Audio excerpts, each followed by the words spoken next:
If it's one thing that you, I don't want to say change, that you feel that can help the WNBA's game out. Help the game out. Okay, so I think the game is looking great. I think it's evolved great. I believe that player for player, players are more talented, faster. You can see they're getting that individual training, ball handling skills, shooting. The game is phenomenal. I thought they're playing at a high level. I'm very proud of them. I support the WNBA still. I will always, but the WNBA is rocking. What could we have more? I mean, I just think, from a salary standpoint, it'd be great for the women to be able to make more money. It's a lot of work. It's a lot of hard work. I think I saw something that said, like, one player that makes maybe $12 million on an NBA team could cover the whole WNBA salaries. Yeah, that's insane. So that's kind of like crazy. And again, we're what, 26 years young, so it's not like we're comparing ourselves to the NBA, but I do feel like the pay gap would be something that, we could just take a donation around the NBA. Maybe one night y'all don't go to the casino. I have something on this, though, because it pisses me off. It pisses me off because I don't think there's anyone in America that supports the WNBA more than NBA players. 100%. The NBA players support the WNBA like the most. More than we probably support the NBA. And it bothers me. The number one supporter that we have, you guys never focus on, and that is the NBA players. If it's one thing that you, I don't want to say change, that you feel that can help the WNBA's game out. Help the game out. Okay, so I think the game is looking great. I think it's evolved great. I believe that player for player, players are more talented, faster. You can see they're getting that individual training, ball handling skills, shooting. The game is phenomenal. I thought they're playing at a high level. I'm very proud of them. I support the WNBA still. I will always, but the WNBA is rocking. What could we have more? I mean, I just think, from a salary standpoint, it'd be great for the women to be able to make more money. It's a lot of work. It's a lot of hard work. I think I saw something that said, like, one player that makes maybe $12 million on an NBA team could cover the whole WNBA salaries. Yeah, that's insane. So that's kind of like crazy. And again, we're what, 26 years young, so it's not like we're comparing ourselves to the NBA, but I do feel like the pay gap would be something that, we could just take a donation around the NBA. Maybe one night y'all don't go to the casino. I have something on this, though, because it pisses me off. It pisses me off because I don't think there's anyone in America that supports the WNBA more than NBA players. 100%. The NBA players support the WNBA like the most. More than we probably support the NBA. And it bothers me. The number one supporter that we have, you guys never focus on, and that is the NBA players. If it's one thing that you, I don't want to say change, that you feel that can help the WNBA's game out. Help the game out. Okay, so I think the game is looking great. I think it's evolved great. I believe that player for player, players are more talented, faster. You can see they're getting that individual training, ball handling skills, shooting. The game is phenomenal. I thought they're playing at a high level. I'm very proud of them. I support the WNBA still. I will always, but the WNBA is rocking. What could we have more? I mean, I just think, from a salary standpoint, it'd be great for the women to be able to make more money. It's a lot of work. It's a lot of hard work. I think I saw something that said, like, one player that makes maybe $12 million on an NBA team could cover the whole WNBA salaries. Yeah, that's insane. So that's kind of like crazy. And again, we're what, 26 years young, so it's not like we're comparing ourselves to the NBA, but I do feel like the pay gap would be something that, we could just take a donation around the NBA. Maybe one night y'all don't go to the casino. I have something on this, though, because it pisses me off. It pisses me off because I don't think there's anyone in America that supports the WNBA more than NBA players. 100%. The NBA players support the WNBA like the most. More than we probably support the NBA. And it bothers me. The number one supporter that we have, you guys never focus on, and that is the NBA players.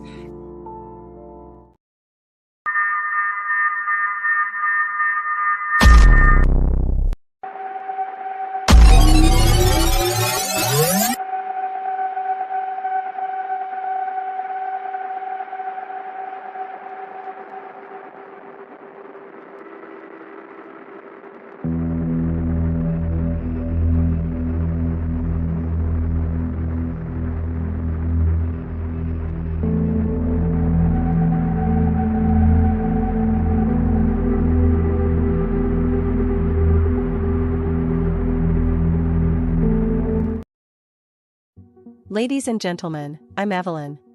I'm here to introduce you to a new level of entertainment. The stars have aligned, connecting Brooklyn, New York, Sacramento, California, and Atlanta, Georgia. The team.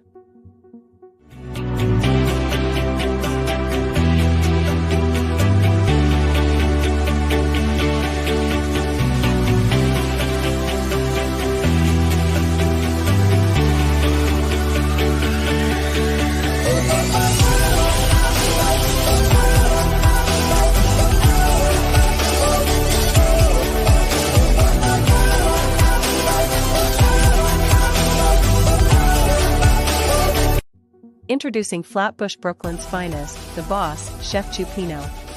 Hailing from Sacramento, California, is Andrea Lynch. From the dirty South Atlanta, Georgia, is your boy, Victor Freeze Music, or just Vic.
Club phone jump, it's the weekend.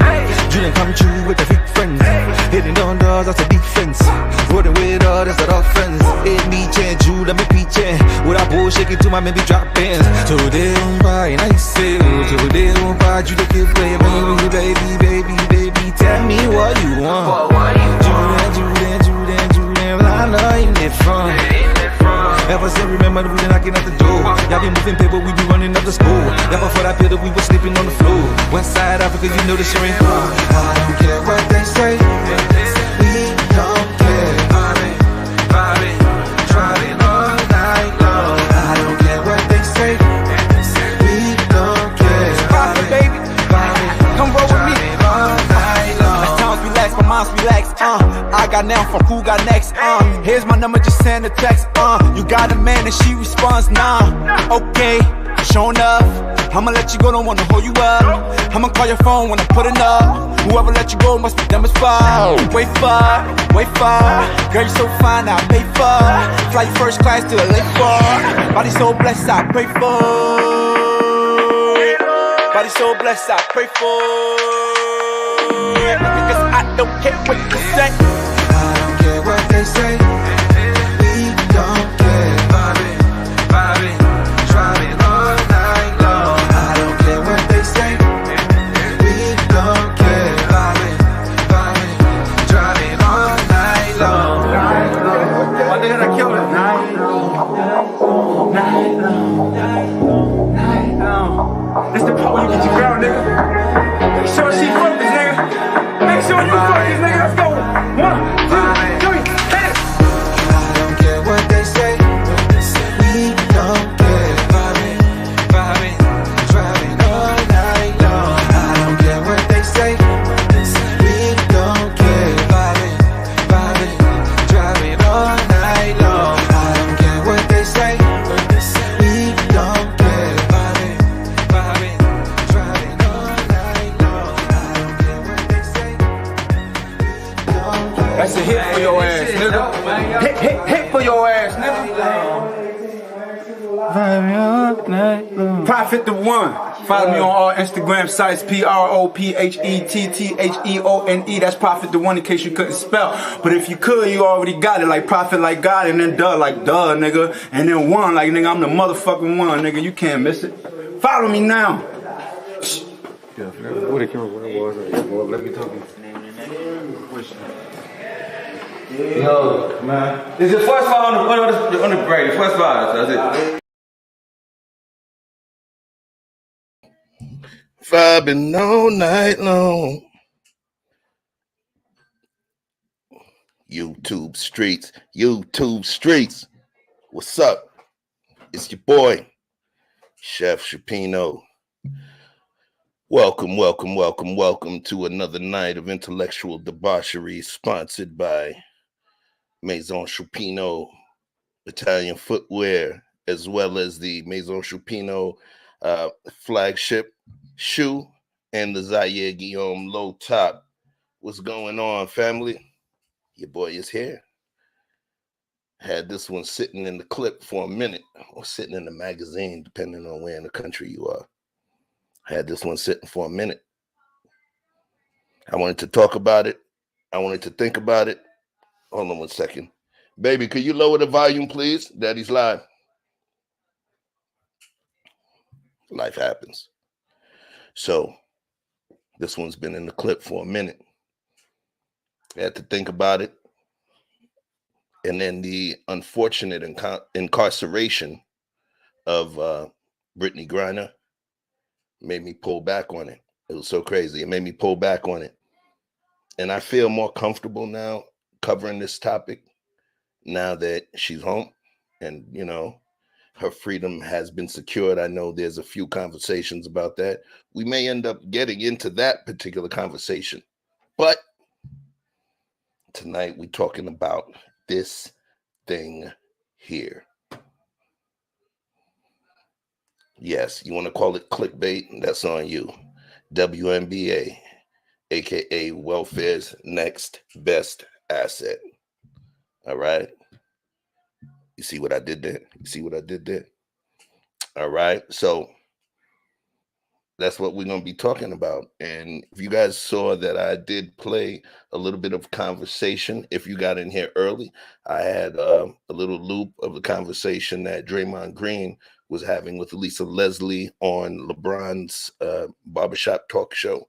So what I'm going to do before we commence the conversation, I'm going to play just the clip once more. However, before we do that, I want to send some love out there.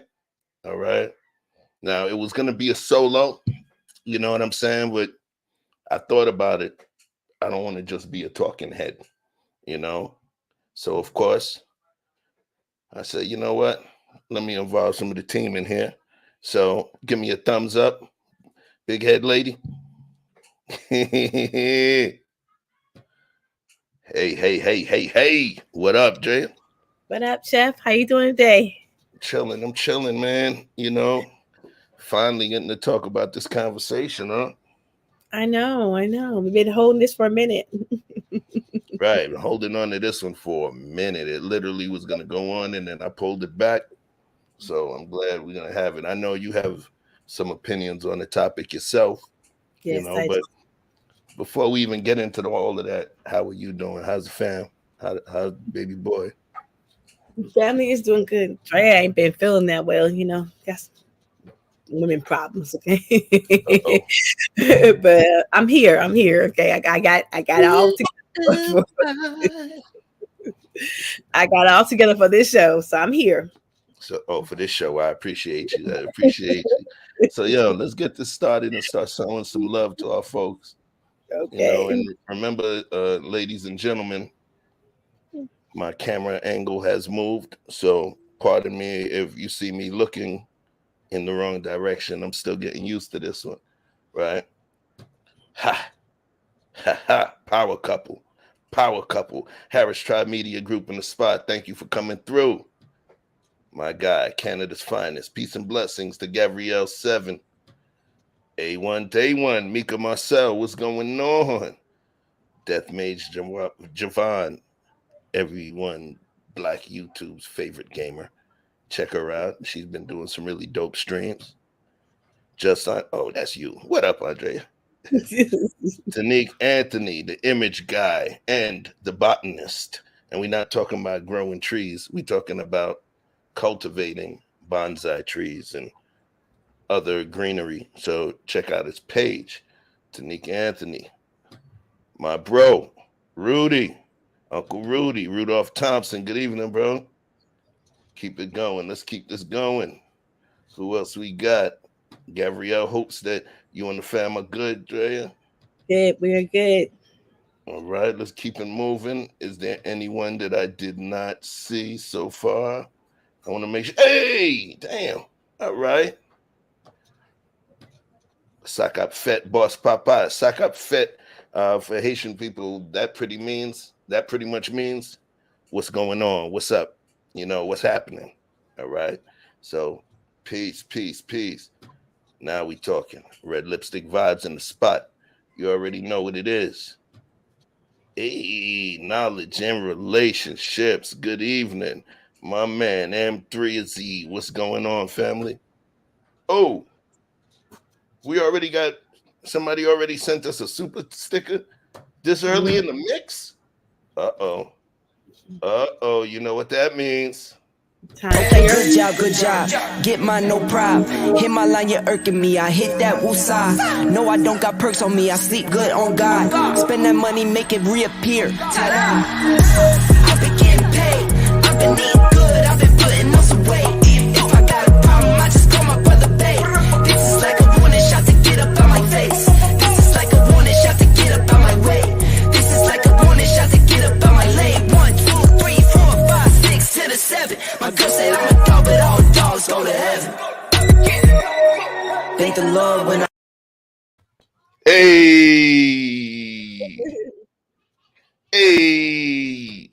Thank you, Gabrielle. Thank you. I appreciate that. The bro came in early in the mix.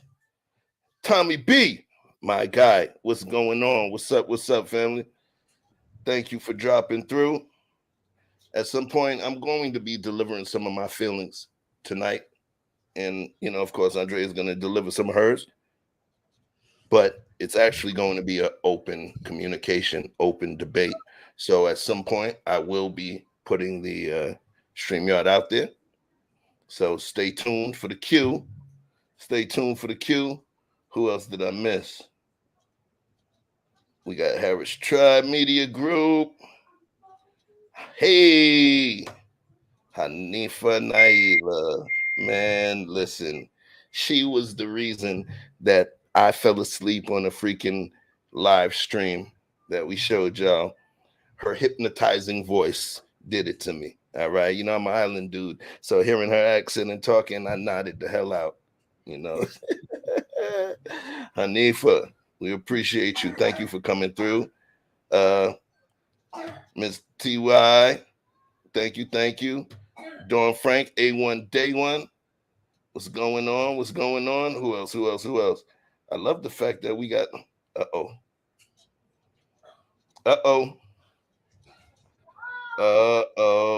Knowledge and relationships said, oh no, not the front booty chick. Apparently somebody wants the front booty chick again. Okay, good job. Get mine, no problem. Hit my line, you're irking me. I hit that woosah. No, I don't got perks on me. I sleep good on God. Spend that money, make it reappear. Ta-da. I've been getting paid. I've been eating good. I've been putting on some weight. If I got a problem, I just call my brother babe. This is like a warning shot to get up out my face. Yeah. Thank you, Dawn. I appreciate you. I want y'all to understand, man. Look, when y'all contribute, I recognize the depth of time, because that is the fruit of the time that you give to your particular employer. So I appreciate it. If you gave 50 cents, I would appreciate it. All right. Thank you. All right. See, somebody loves old front booty. Okay, good job. Get mine, no problem. Hit my line, you're irking me. I hit that woosah. No, I don't got perks on me. I sleep good on God. Spend that money, make it reappear. Ta-da. I've been getting. Thank you. I appreciate you, Def Major Divine. Love is love. Love is love. That's funny. So let's talk, y'all. Yes. It's time. See y'all laughing. I told you. Old front booty brings in that bread, yo. Y'all sleeping. All right. Y'all doing the wrong thing at the gym, obviously. So anyway, here's what we're gonna do. First, I'm gonna ask the other half of the screen there to tell me, without going too far into it, what do you think about? Hold on, hold on a second. Already got jokes, huh? You know me. So let's talk. Yes. Without going too far into it, have you ever been to an NBA game? Yes. How many? About 3 or 4. Okay, 3 or 4. And yes, I live in Sacramento, but I didn't cheer for the Sacramento Kings. They sorry. And they're right in your backyard. Yeah. So you don't care about your community. I understand. That's not true. The team ain't that damn good. No, but they was good. You would have their merch and everything. Come on, Sacramento, that Paso Heights. You know, if LeBron James come to town, you know, I'll try to get to the game. As Chris Paul coming down, I'll try to get to the game. Okay. Oh, you sounding like Kardashian right now. Shut up. See what I did? Wait, hold on 1 second. Peace to Raw B. Privilege. What's going on? Okay, you been to see the Brooklyn Nets? Shut up. Oh, so I'm assuming you went when they was the Jersey Nets, when they were in Jersey. Okay. So, how many WNBA games have you gone to? None. Well, all right. So I'm gonna ask you a question because you are a sports aficionado, not just football, but basketball. You normally do a lot of talk about basketball, old school versus new school, you know. So I want you to tell me about what you think about the difference between the old school NBA players and the new school NBA players. And you could use names and you could talk about. Okay, so my favorite team was the Bad Boys Pistons. Okay, you know, Isaiah Thomas, Joe Dumars, Bill Laimbeer, Dennis Rodman, John Sally, the Microwave, Mark McGuire, I think his name was. Yes. Bill Laimbeer, Dennis Rodman, Joe Dumars. Okay. That was the 5 players from the team. And they were hand checking. They would knock you upside the head. That was a little hard. But you know, I learned something from them. I learned toughness, I learned resilience, and I learned that you're gonna beat your opponent down, and the next season he gonna get the strength, he gonna build his muscles up, and he gonna come back and come through you. Because Jordan, it wouldn't be no Michael Jordan if he didn't go through Detroit. Period. Detroit made Michael Jordan. Detroit. Oh, I like that. You didn't just state that Jordan made Jordan, but when you stated Detroit made Jordan, so what that means to me is you believe that the foundational challenge that they provided for Michael Jordan forced him to up his performance. Yes. Is that accurate? Yes, accurate. Okay. So what I'd like you to do now for me is just, because this is what I call my baseline questions, right? So I want you to tell me how the NBA players of the yesteryears, the legends you mentioned, I want you to tell me about how you feel compared to the guys that exist now. Well, the NBA players today is as soft as cotton balls. They can't hand check. The minute you touch me, it's a foul. You hurt me. You touch me. I was like, really? The NBA, to me, the NBA have got softer because of what happened in the palace. and they didn't want that black eye on them ever again. So they have got they calling all the fouls now. They have got a little harsher. You know, they put a rule in. You got to dress now to go to the NBA. You have to have a suit on or something. They changed the rule because of Allen Iverson. Yes, they did. It was him. They changed the rules for him, and they have changed. Now, do I think the NBA players should have when they go to a game, they should have a suit on? Yes, I do, because that's their job. They should represent their job. But I don't mean they had a strict guideline, no baggy shorts, none of that stuff now. And the players took harsh criticism, even though Draymond Green don't like Charles Barkley, but Charles Barkley, them commentators was hard on Charles Barkley. We said his ass was fat. We said his ass needed to lose some weight. We said his ass needed to stop eating. We sure was talking about him. And now that he is a commentator, they're mad because Charles Barkley is giving the same thing they gave him. Okay, thank you. Thank you for being as open as you're being right now. So, folks, like I stated, this is a baseline. So in terms of this, I kind of wanted to show Andrea's feelings about the league itself, how it's grown. And you can see the level of scrutiny that she provides in terms of the people, the legends, as well as the new legends that are in the league. All right. Because there's a couple of people she has had some issues with, you know. I remember, name a couple of them for me.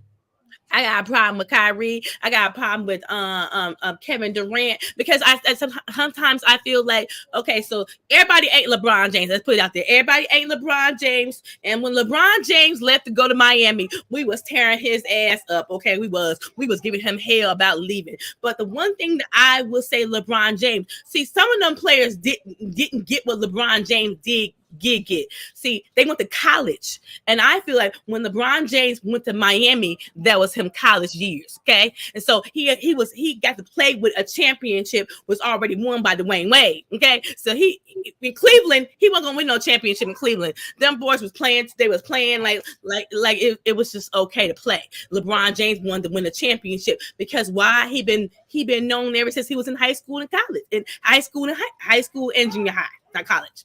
And so when he made a decision, the only thing difference is he should have came out better with the decision that he made and told everybody. He fumbled up that decision thing. It just fumbled up too much, okay? But I would have left Cleveland last too. I signed that contract. I did that 7 years with Cleveland, and we ain't winning shit. I'm moving on. And see, everybody ain't Michael Jordan either. But because Michael Jordan stayed in Chicago them whole seven years, we ain't got to stay in Chicago them 7 years. I signed my contract, and now I'm gonna out. Okay. That's the new NBA. We want out. We ain't sticking to the same team who we got. We feel we got obligation to because they draft me. No, We moving on. Okay. I'll send a shout out. We're gonna give a quick little blip. Thank you, Def Major Devon. I appreciate it. Good job. Get mine, no problem. Hit my line, you're irking me. I hit that woosah. No, I don't got perks on me. I sleep good. Yeah. Thank you for the love. She thinks I was trying to trap you. Nah. That's funny. Ain't no trapping. We're not trapping up the bandage. It's literally a conversation. You know, you funny. Yeah. So you stated how many WNBA games have you gone to? Never. I ain't never been to one. I'm not interested in going to one. I'm sorry. It don't interest me. The competition ain't the same. And I like the boys play. I've been watching the boys since I was in my daddy. Since my daddy, I used to hang on my dad all the time. We watch college basketball and college and football and college in the NBA. I don't watch the girls. I'm sorry. I know who they are because the only time I watched them when they supposed to win the championship. The best team I always watched was UConn because the UConn was beating all the girls. Went hard, right? Beating all the girls, and I did like the Tennessee girls because I love their coach Pat Summer. What's her name? Pat Summer. She died, right? Yes, but I liked her. But I didn't watch that. It wasn't my favorite thing to watch. No, I'm sorry. The competition ain't the same. You know, it's funny. You kind of got to a point that I was going to drop a little later. Mm-hmm. A lot of times it seems to me as though the UConn ladies, the UConn team, NCAA team, Mm-hmm. would beat the WNBA champions. Yes. Yes. That's just me. And, you know, all of the UConn squad doesn't actually go to the WNBA. They don't. But I believe that they did play at a higher degree. They definitely played very hard on them too. Their coach he didn't take no shit. He wanted everything done the right way, and he was very hard on them girls. And I think that propelled them to be better in life. I agree. So now it's a challenge. Okay. I want you to name 3 WNBA teams for me. Just name 3. I ain't gonna lie, I don't know which one the WNBA teams are. I don't know. I don't even know if Sacramento have theirs anymore. It used to be the Minards, but I don't even know we got that anymore. I'm telling you, I am not there. So I just said that to kind of elucidate a point, y'all. So this is not a me versus Andrea show, me versus you. It's just us discussing specific things related to the conversation. And the majority of the conversation, if you didn't understand, is based on the supposed gender pay gap when it comes to the NBA versus the WNBA. All right. So let's get you kind of schooled up or skilled up on this particular issue. I'm going to run this just once more in case any of you didn't see it before. Let's go. If it's one thing that I don't want to say change, that you feel that can help the WNBA's game out. Help the game out. Okay, so I think the game is looking great. I think it's evolved great. I believe that player for player, players are more talented, faster. You can see they're getting that individual training, ball handling skills, shooting. The game is phenomenal. I thought they're playing at a high level. I'm very proud of them. I support the WNBA still. I will always, but the WNBA is rocking. What could we have more? I mean, I just think, from a salary standpoint, it'd be great for the women to be able to make more money. It's a lot of work. It's a lot of hard work. I think I saw something that said like one player that makes maybe $12 million on an NBA team could cover the whole WNBA salary. Yeah, that's insane. So that's kind of like crazy. And again, we're what, 26 years young, so it's not like we're comparing ourselves to the NBA, but I do feel like the pay gap would be something that, we could just take a donation around the NBA. Maybe one night y'all don't go to the casinos. I have something on this though, because it pisses me off. It pisses me off because I don't think there's anyone in America that supports the WNBA more than NBA players. 100%. The NBA players support the WNBA like the most, more than we probably support the NBA, and it bothers me.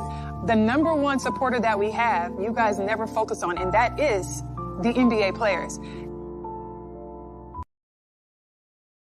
If it's one thing that I don't want to say change, that you feel that can. So. Oh, Jesus. Okay. This is that bullshit tonight, but okay. Girl, is she tripping? Is she tripping? I'm just asking a question. Is she tripping? Oh, snap. Your feminine defense chip is disabled tonight. Is she tripping? The NBA has 82 games, 82 season, okay, number one. Then you have the playoffs, and then you have the finals. Y'all season is short. Girl, please. Are you kidding me? I wish. Okay. 36 games. Right? And then compared to 82. And not only if you go to the finals, you playing in June.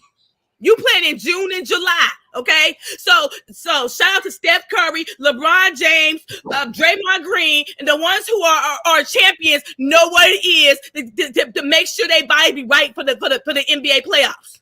That shit is hard. I agree. And you worry about 36 games. You right. So let's talk about some facts, y'all. It's very important for you guys to understand, because you see the title, It says WNBA, welfare's next best asset. Call it clickbait, but let me help you understand why I call it that. Andrea, Mm-hmm. who owns the WNBA? The NBA does. Every WNBA team is owned by what? The NBA team. Absolutely. Every WNBA team franchise is owned by an NBA team franchise. That's why the WNBA teams have big ass stadiums or arenas to play at, because they're owned by the owner of the NBA team. Mm-hmm. That is something to think about. Gabrielle stated, and he's right. He said NBA has 30, over 30, WNBA has 12. All right. Great point to bring up. Do you know why every single NBA team does not own a WNBA team? I'm going to see what the chat says. And I'm going to give you about 10 seconds to see what the chat says. Why do you think every single NBA team does not have a WNBA team? You know, Andrea, you go first. I believe that they ain't making no money. Shoot, they ain't making a lot of money, so they have to look at it. Is it possible to have the team here? Because the team that it was in Sacramento, because they had a women's team in Sacramento, but they folded up because they wasn't making no money. Because So they go ahead. if we have a new arena, okay, downtown. Okay, we don't put a new arena downtown. They don't kick us out over what it used to be. We got a new arena downtown. It's damn expensive too. I just say that, and it costs too much money now to go to the game. But I digress. The point is, it costs too much money for the WNBA, so they don't have that team anymore here. Yeah, that was the Sacramento Monarchs. Yes, they don't have that team anymore. That was weird. Because, I mean, they called them the Sacramento Monarchs. They didn't call them Sacramento Queens. Interesting. But nonetheless, the Monarchs played until, what was it, 09? You guys had them until 2009, maybe. Mm-hmm. You know. Okay. Let me see. Danique said not enough bodies to fill the teams. Yeah. No, not at all. What Not it is that, remember, all of these people that own NBA teams, they're either individuals or business joint ventures that own the team. And the sole purpose of them creating that venture is not just for inspirational feeling from within, it's to make money. Mm-hmm. It's to make money. That's going to be a recurring theme within this intellectual debauchery tonight, but it's to make money, and we can't forget that, right? So Dawn says, do you think if WNBA got more supporters, they would be more popular? So I'm going to answer that first part. Having more supporters, Dawn, would make them more popular. So yes, honestly, I've just never been interested in them. I love basketball overall, but just never got into the WNBA. And some people state that. Now, Death Major Devon says you can't get supporters when you don't advertise. They have poor advertisement. Now, I know you agree because Andrea and I had a telephone debate about that, right? You remember? And yes. Here's what I said. I said, you sound crazy. I said, which is the number one marketed and advertised basketball league in the universe? And who is it? The NBA. The NBA. Who owns the NBA? The NBA. I mean, who owns the WNBA? The NBA does. Yes. So the same machine that markets the NBA owns the WNBA. So it would make sense that they would put that amount of marketing there. So I don't think that's the issue. I don't believe that it's poor marketing, because It's the same marketing machine that's pushing that product through its funnel, right? So I don't agree with that. The other thing that Andrea had stated earlier in our conversation was the appropriation of funds, right? Mm-hmm. Misappropriation of funds, allotted to promote the team. I disagreed because how do I steal from myself? I'm the NBA and I'm creating this league here, so I wouldn't steal from it if it's one of my initiatives. So then the third part talks about revenue. Mm-hmm. Revenue.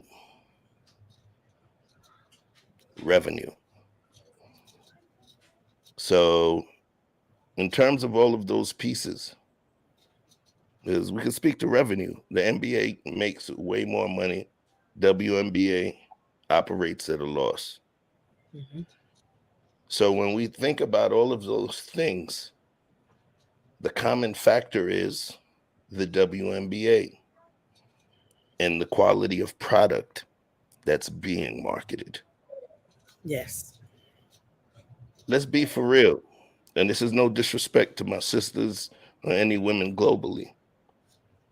The WNBA is not the same level of product as the NBA. Yes. So I want to speak to what Death Mage Javon said. They don't put all of that advertisement into the WNBA. So let me explain, Javon. If you're an artist or you're a performer that can generate a company $1 billion, they're going to put 200, 300 million into you, marketing and all of that, because they know they're going to benefit from that investment. But if you're an artist that only sells 200,000 records, then your marketing budget is more than likely going to be less because the investment. Yes. So let's talk about the numbers. What if I told you that in terms of profit, in terms of income, that the NBA generates $8 billion in income, but the WNBA operates at a $10 million loss each and every single year? So as it stands, the WNBA works more for these NBA team owners as a tax write-off as opposed to actual income. The WNBA operates at a loss. You could put 1 million WNBA on the TV. It's not going to make people go to see those games if they feel those games are not at the same quality. Period, point blank. Right? Rucker said, hey, prenup, XFL will get better ratings than the WNBA. But people understand you'll get XFL players that are NFL quality players, or ones that actually got an opportunity to be at the combine and be in front of the big time scouts, high rate them NCAA players for football, or guys that, played around when they were in the NFL and lost their spot, but still have a high degree of skill. I barely see anything about the WNBA. In terms of marketing, you put your marketing dollars towards the thing that is going to generate income, because those marketing dollars are an investment. Denise said, I believe highlight of basketball is watching someone get posterized. Dunks get people going. Ain't no excitement in the WNBA. I bet that if NBA players' wives played, they'd make more money than the current WNBA players. Interesting. Because there'd be some old housewives of the NBA. As crazy as it seems, I'm processing what you're saying. He bet that if the current NBA players' wives played, they'd make more money than the current NBA players. And those wives can't even play ball. So that speaks to the level of quality. We could talk about marketing. but it's not the same. E. Blizzy, he stated an artist signed to a major like Sony or a minor record label, okay, marketing is always going to be important. So let's do this. Let me throw something up here for y'all. So I want to send a special shout out to JJ AK47, who's a YouTube content creator, you know, and let's say he was able to elucidate some of my points and had a lot of the facts that I was going to deliver in his video. So I want to definitely make sure I give JJ AK47 some props, of course, free use, but we salute. I don't know if you guys know this, but the WNBA actually loses money. Shocker, I know. They lose an average of about $10 million per year ever since they started. So how is it that they're able to keep going as a league and pay their players? Well, that would be the NBA. The only reason the WNBA even exists is because of the profits that the NBA has made. So when you hear statements like, men should show more support for our league, just donate your salaries, it's no big deal, skip a couple nights in the casino. Don't you think that's a little entitled, considering the whole reason they're able to make any money at all, and even play basketball, is because of the NBA players making the profits they do. Even when they show support, NBA players get blasted for it. That's what happened to Andre Iguodala. When he complimented Aerial Powers, she not only told him to keep it to himself, but she also tried digging up old tweets from his past to cancel him. That's right, she tried to ruin his career, just because he complimented her by number and not by name. And let's also not forget when Luka Doncic got blasted for wearing a WNBA jersey to show support for the Dallas team. The point is, NBA players can't win. If they show support, they're seen as egotistical, self-centered, and trying to make everything about them. But when they don't show support, they're seen as sexist and that they don't care about anybody but themselves. Getting paid millions of dollars to play a sport is a privilege, not a right. You're not oppressed because other people make more money doing the same thing you do. If that were the case, PewDiePie and Mr. Beast are oppressing me because they get more views and make more money, and I should make that money. They should donate that money to me. It doesn't work like that. Not every business makes the same amount of money, and even sports leagues are businesses. In Lisa's defense, she acknowledged that the NBA has done a lot for her league, but it was still ridiculous for her to even mention NBA players donating their salaries to help fund the WNBA. And that's what pissed Draymond off, and that should piss off any NBA player. WNBA players should be thanking the NBA and its players for making it possible to do what they do. Because if they really don't like it, they can always do something else. Peace to JJ AK47. Yeah, I edited it, but you know, I elucidated his point, so I definitely want to give the homie his props and thank you for your research. Peace also to my bro, Mr. O is just living. I said, my bro, we broke bread together. All right, that's my dude. Thank you for coming through. And he said something. He's never seen anyone wear a WNBA jersey outside in his life. In his life. All right. Blizzy, check your email. So he's never seen that in his life. That speaks volumes. So let's talk about it just in case folks don't understand. Mm-hmm. The WNBA, let's make believe each one of you that's on this chat or watching this stream right now, let's make believe you bust your ass in whatever job you have. If you were a CNA and you worked 100 hours a week, if you were selling tacos on the corner and you revolutionized the game and you were able to get yourself to the point where you were worth 9 figures to $1 billion, and you decided you were going to own an NBA team, where you've reached that point of financial wherewithal, and now you have an NBA team. But of course, there's the WNBA league, the league which functions at a $10 million per year deficit. $10 million per year deficit. What does that mean? They're losing money every year. $70 million budget average. They only generate 60 million.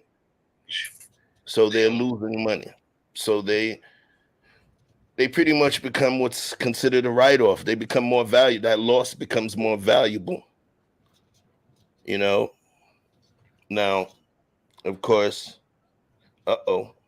Hold on. Yo, hold on. Stick his head up there, man. Let me see the little homie, man. Let me see. Hey! Grandson, my My man, yo. My little man. All right. I'm feeding him, okay? So if I turn my camera off, I'm feeding him, okay? All right, cool. But listen, babysitting today. It looked like we got someone here that's I guess that's ready for violence. You know how he is. Oh no. We got somebody here ready for violence. The blackest one. What's up, son? What's going on, guys? I'm here. I had to bring my cape, about to tighten it up. Gotta bring your cape. No, he got to bring his cape and his flowers. I already know. Let me get my cape ready. Okay, I'm ready. You here to say the WNBA moment? Are you here to say them? Yeah, I think we're making I really think we're making the wrong argument. That's the idea that the WNBA loses $10 million is really not the question. I want you to think of a company that we all kind of admire. Tesla. Tesla has yet to make a dime off any car it's ever sold. Okay. It makes revenue. It has bolstered the wealth of an Elon Musk to buy Twitter. So there's money being made, even though there is no profit being made. Okay. So that point of losing yes, they're making money. They're making money. Yeah, they're spending 70. They're spending 70, and then they're making 60. So yes, they're making money, but the money that they're making does not cover their investment. So they are functioning at a loss, which means each year they function, that's another 10 million in the hole. Yeah, just like Tesla, right? Let's be honest. How many Fortune? Hold on a second. So, let's be honest. So now you want to bring up Tesla? This is not an argument. That's there are how many Fortune? How many Fortune 500 companies make money? How many people that you can go invest? I invest in a water company that is shedding probably $4 or $5 million in cash and has yet to make a dollar, but they're still on the stock market. But the NBA, this idea that a company losing money is always a bad thing. As long as it's operational, it's still a functional revenue streaming company. Not within the dynamic that you're speaking, though. Where you're first of all, you understand when they talk about integration, there's horizontal, there's vertical. Yeah. This is not a vertical integration where they're running the WNBA through the system because the WNBA players, if it would be vertical integration, if they made the women try out and go up against the men and the women had to fight for slots. That would be a vertical integration of women into the National Basketball Association, right? That's vertical, but this integration is horizontal, which means that you have one business operating within a silo here and another one operating within its own silo. But this one is pulling the resources from that one, because if they have $100 million budget in the WNBA, where do you think it comes from? That $100 million budget will actually pull from the budget of the NBA team owners, which means the NBA subsidizes the WNBA. They totally subsidize the NBA. So when you have Lisa Leslie asking, there's no problem with Leslie talking and telling LeBron and them they need to spend a little much less in the casino or the strip club, what they would say is, how dare you? The company that we work for, the NBA, there's a little less contract money on the table just because y'all chicks exist. Does that make sense? There's nothing. There's nothing. Hold on. There is nothing wrong with saying that the NBA subsidizes the WNBA. That's really it's the truth. They created. Yeah, that's why it's truth. only NBA team owners that own WNBA teams. Yeah, there's nothing wrong with that. So do you think it's fair that she get? Do you think it's fair? At least Alessi said that their salary should be more. It need more money. Do you think that's fair? When y'all production was only 36 games, I'm just asking the question. I think the WNBA players definitely should have more of a livable wage based on the exposure and the basically based on what they're doing. Yes. And the reason why is because, currently, and I've talked to Chef about this, currently the NBA shares 50% revenue, right? When you go into the store and you buy a Michael Jordan jersey, 50% of that goes to the players, right? Okay. The WNBA, if you go into a store and you buy a jersey, they only get 20%. That's correct. So I want you to understand something. That 20% equals out to only be about $12 to $15 million. If you bump that percentage up to say 30-40%, you start to see the WNBA players getting more of a pot of say 25 to 30 million. Yes. So with that Keep money, going. With that money, the WNBAs can then definitely have a better wage in how they get paid. Okay, so wait. Let me. I'm sorry, Andrea, because I had to let E-Black finish that one. But here's the craziest piece about it, E-Blizzy. You mentioned about the revenue the team generates for the sales of those uniforms, right? Mm-hmm. That those women don't get, correct? Yes.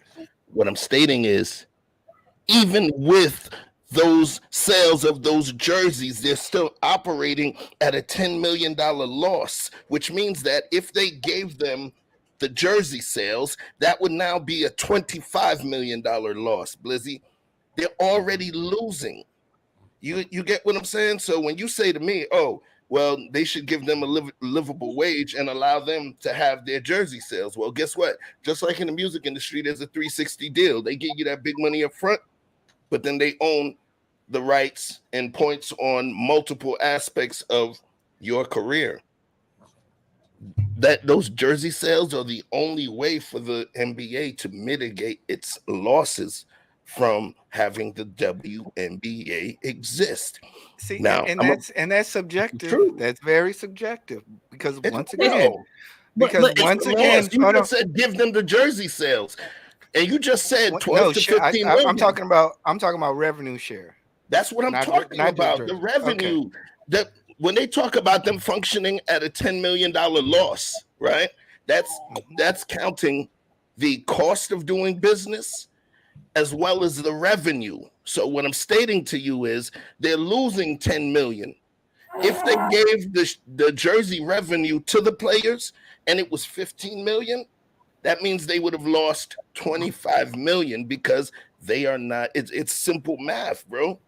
Mm-hmm. It's simple math. If I give you a commission for the work that you do, and I'm going to give you a 20% commission for all of the success you make, but then you operate at a loss, then you don't get that commission. I operate at it. Wait a second, hold on. I operate at a loss, or does your business operate at a loss? Bro, if you know what commission is when it comes to sales, fam, yeah, you are the one that's the salesman. So you get a commission commensurate with the business that you generate. So if you don't generate much business, but you're still getting your paycheck, you would not even if the business is operating at a loss, I still get a commission based on the work that I produce, right? No. You're absolutely right, Chef. I'm saying if a commission is based on your performance. Yes. If I sell a house and I get 20% off that house, even though Prudential or Remax may be operating at a loss, I still get my profit based on the revenue share. Yeah, right? but they don't make any profit, bro. That's the whole point. They don't generate any profit. If 70 is spent and 60 is made, there is, what are we giving all of that bonus for? We're operating at a loss. So now we have, let's be real at this point. Mm-hmm. For one, let me get a baseline from you. Can you name me 3 WNBA teams, E Black? Yeah. The Spirits, the Monarchs, and he currently function. Monarchs is gone. The Monarchs are gone? Okay. Spirits. I just know the one from Seattle, and I know Liberty. And Sparks, of course. Okay. And the Sky. And the Sky. I had to think Candace Parker plays for the Sky. All right. So now, you see, even I know you'll be able to name NBA teams off the rip. All right. Mm-hmm. Baby girl got any WNBA jersey? Oh, no. Oh, okay. You? No. So now, the quality of the game. Let's start to talk about that now. Mm-hmm. Mm-hmm. The quality of the game. I believe that at some point, the quality of the game has been handicapped because of the inherent differences within the rules, the regulations, and everything involved with the WNBA. I do believe it's been handicapped. I do believe that if the people that were in the WNBA went through the same tryouts and had to go up against men during their tryouts, they would probably be only maybe 12 to 15 women in the NBA, if that much. But those would have been the most battle tested because of them having to go through the same gauntlet a man would go through. But by virtue of creating a whole other league and changing the regulations and changing lengths, distances, and things of that nature, it changes the whole game. And some people just don't want to be a part of it. Like I said, I think UConn NCAA ladies games go harder than the WNBA games. Mm-hmm. Yeah. You know? Yeah. I've seen more UConn ladies games than I've seen WNBA games. Yeah. So I want to, because Blizzy did bring up a good point. So what I want to do is play something over here. Bear with me one moment. Let me get this. I did have a question for I'm Ebla. sorry, Andrea. Go ahead. My bad. I have a question. Yes, go sorry. I did have a question because Lisa Leslie said if the NBA players give up their salary and it helped them out, but isn't some of them NBA players who are riding the pond and it's on sometimes they go overseas too to play to get money too? I'm just asking the question because I do know some players go overseas and play too. So Brittany Griner and the rest of them WNBA players, women ain't going. They ain't the only one going overseas. Them basketball players are going overseas too. So Well, the thing is, that's a great point. The thing with that is that the thing with that. Go ahead. I think the problem is they're misundereducated because LeBron James' money don't just he got a contract, but most of his money comes from endorsement, not his NBA contract.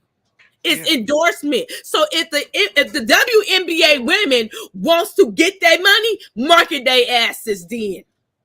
And that's a great point. That's a great point because you're right. The NBA players don't have to go over to China to make extra money to supplant themselves because that's written in the CBA. That's written in the contract.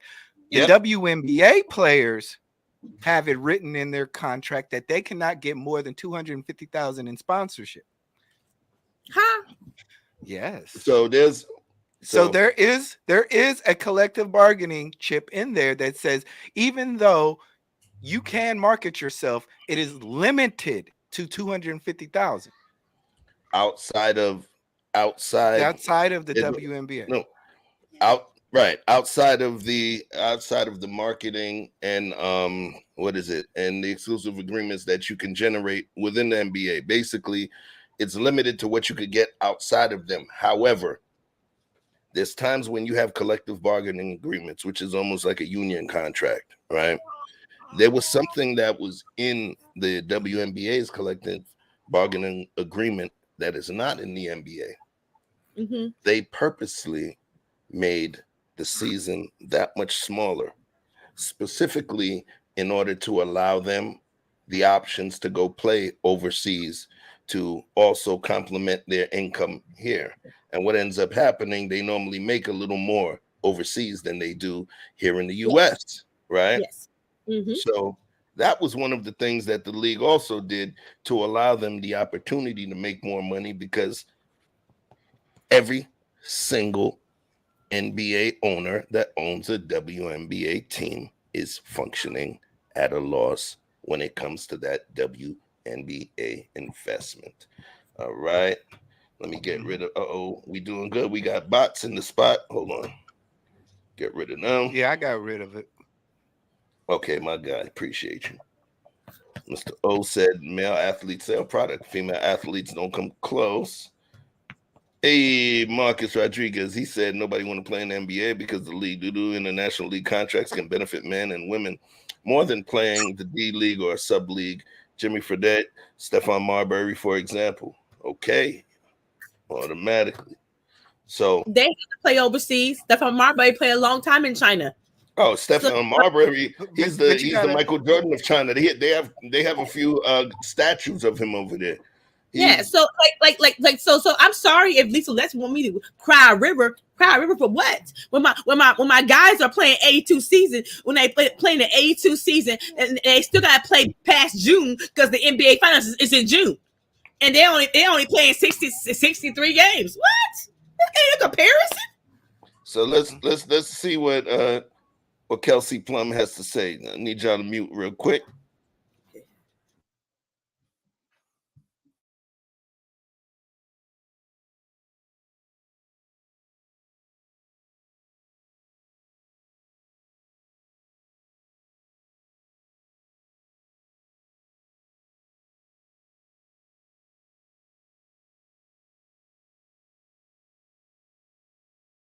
Wrestling to get paid the same percentage of revenue shared. Okay. You know what I'm saying? Be really clear about that. Like, I don't think I should get paid the same as LeBron. Right. But the percentage of revenue, like, for example, they sell my jersey in Mandalay Bay, I don't get a dime. You don't get any money from jersey sales? That's crazy. No way. So what? That's why it's like Image and likeness. Okay, exactly. yeah, okay, that's so like bullshit. that's the stuff we're talking about. Sure, you know what I'm okay. saying? So I think that obviously we're young. We're only like what, Okay. 25 years into the league. The NBA's at 100. So where we're at 25, we're way past where the NBA was. Right. Got it. We don't forget that though. We compare it to now to where the NBA is now. Of course. Right? Yeah. Which is fine. You know, it's an uphill battle, like I said, but I guarantee you, as it continues to progress, I mean, things will change. On the Let's talk about that. What do you think about that? Blizzy with the cape. You never put that component in. What about when they decide to have a baby and take the whole year off? I'm just asking some questions now, because some of them have had babies and took the whole year off. And some have had babies and played the finals. Yeah, but Andrea, you know, it's funny what you stated, Andrea. That literally is one of the components of the gender pay gap myth conversation. You know, when they talk about why men and women, they state they don't make the same, but you can have a man and a woman work 10 years in the same exact position with the same hourly pay, and the man will always end up making more. Why?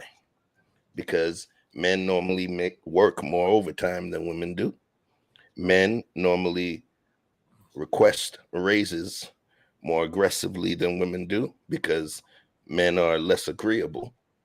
And agreeableness is a foundational character trait that can limit you from asking for what you want or what you're worth, right? Yes. So now we go into wait, let me land this, Andrea, please. Right. The point I'm stating is that women have the ability to have children, and you have maternity leave, and you have baby bonding periods. Mm-hmm. That takes the women out of the workforce as well, which means that naturally they would not be able to make as much on paper because it's going to be commensurate with the amount of work that they put in. Do you get what I'm saying? Yes, I understand, but I was just wondering because the NBA season is 82 games, and when the women takes the whole year off, the NBA player don't take they don't take no year off. I'm just saying they ain't having no baby, so it's a difference. And I'm not trying to be a different, but you could tell it's the difference. It's the quality of a play. It's the quality of everything. So let me ask you this, Andrea. Yes. If you were selling houses, right? Yes. Now, a company or a profitable company like Remax may sell, say, 40 houses a year, right? Uh-huh. But your shop sells, say, 10 per year, right? Okay. The commission at Remax is 5%. Your commission is 2%. Now, just because you feel that, oh, I don't sell 40 houses, the commission is still the same. And you still have to negotiate and get a fair commission for your livelihood, right? You wouldn't want to sell houses for 2% versus seeing somebody get it 5%. Now you'll say, yeah, well, there's a reason why they got 5%, but can I get 3%? Can I get 3.5? And that's what I think the argument is that it's not about that. It's about being fair and allowing capitalism to go in which capitalism has negotiation. Crazy. Fair. You talking about fairness? You talking about fairness and opportunity or fairness and outcome, bro? What do you mean by fair? What is fair? What is fair? I get this, and then I got to give them that just because I get this.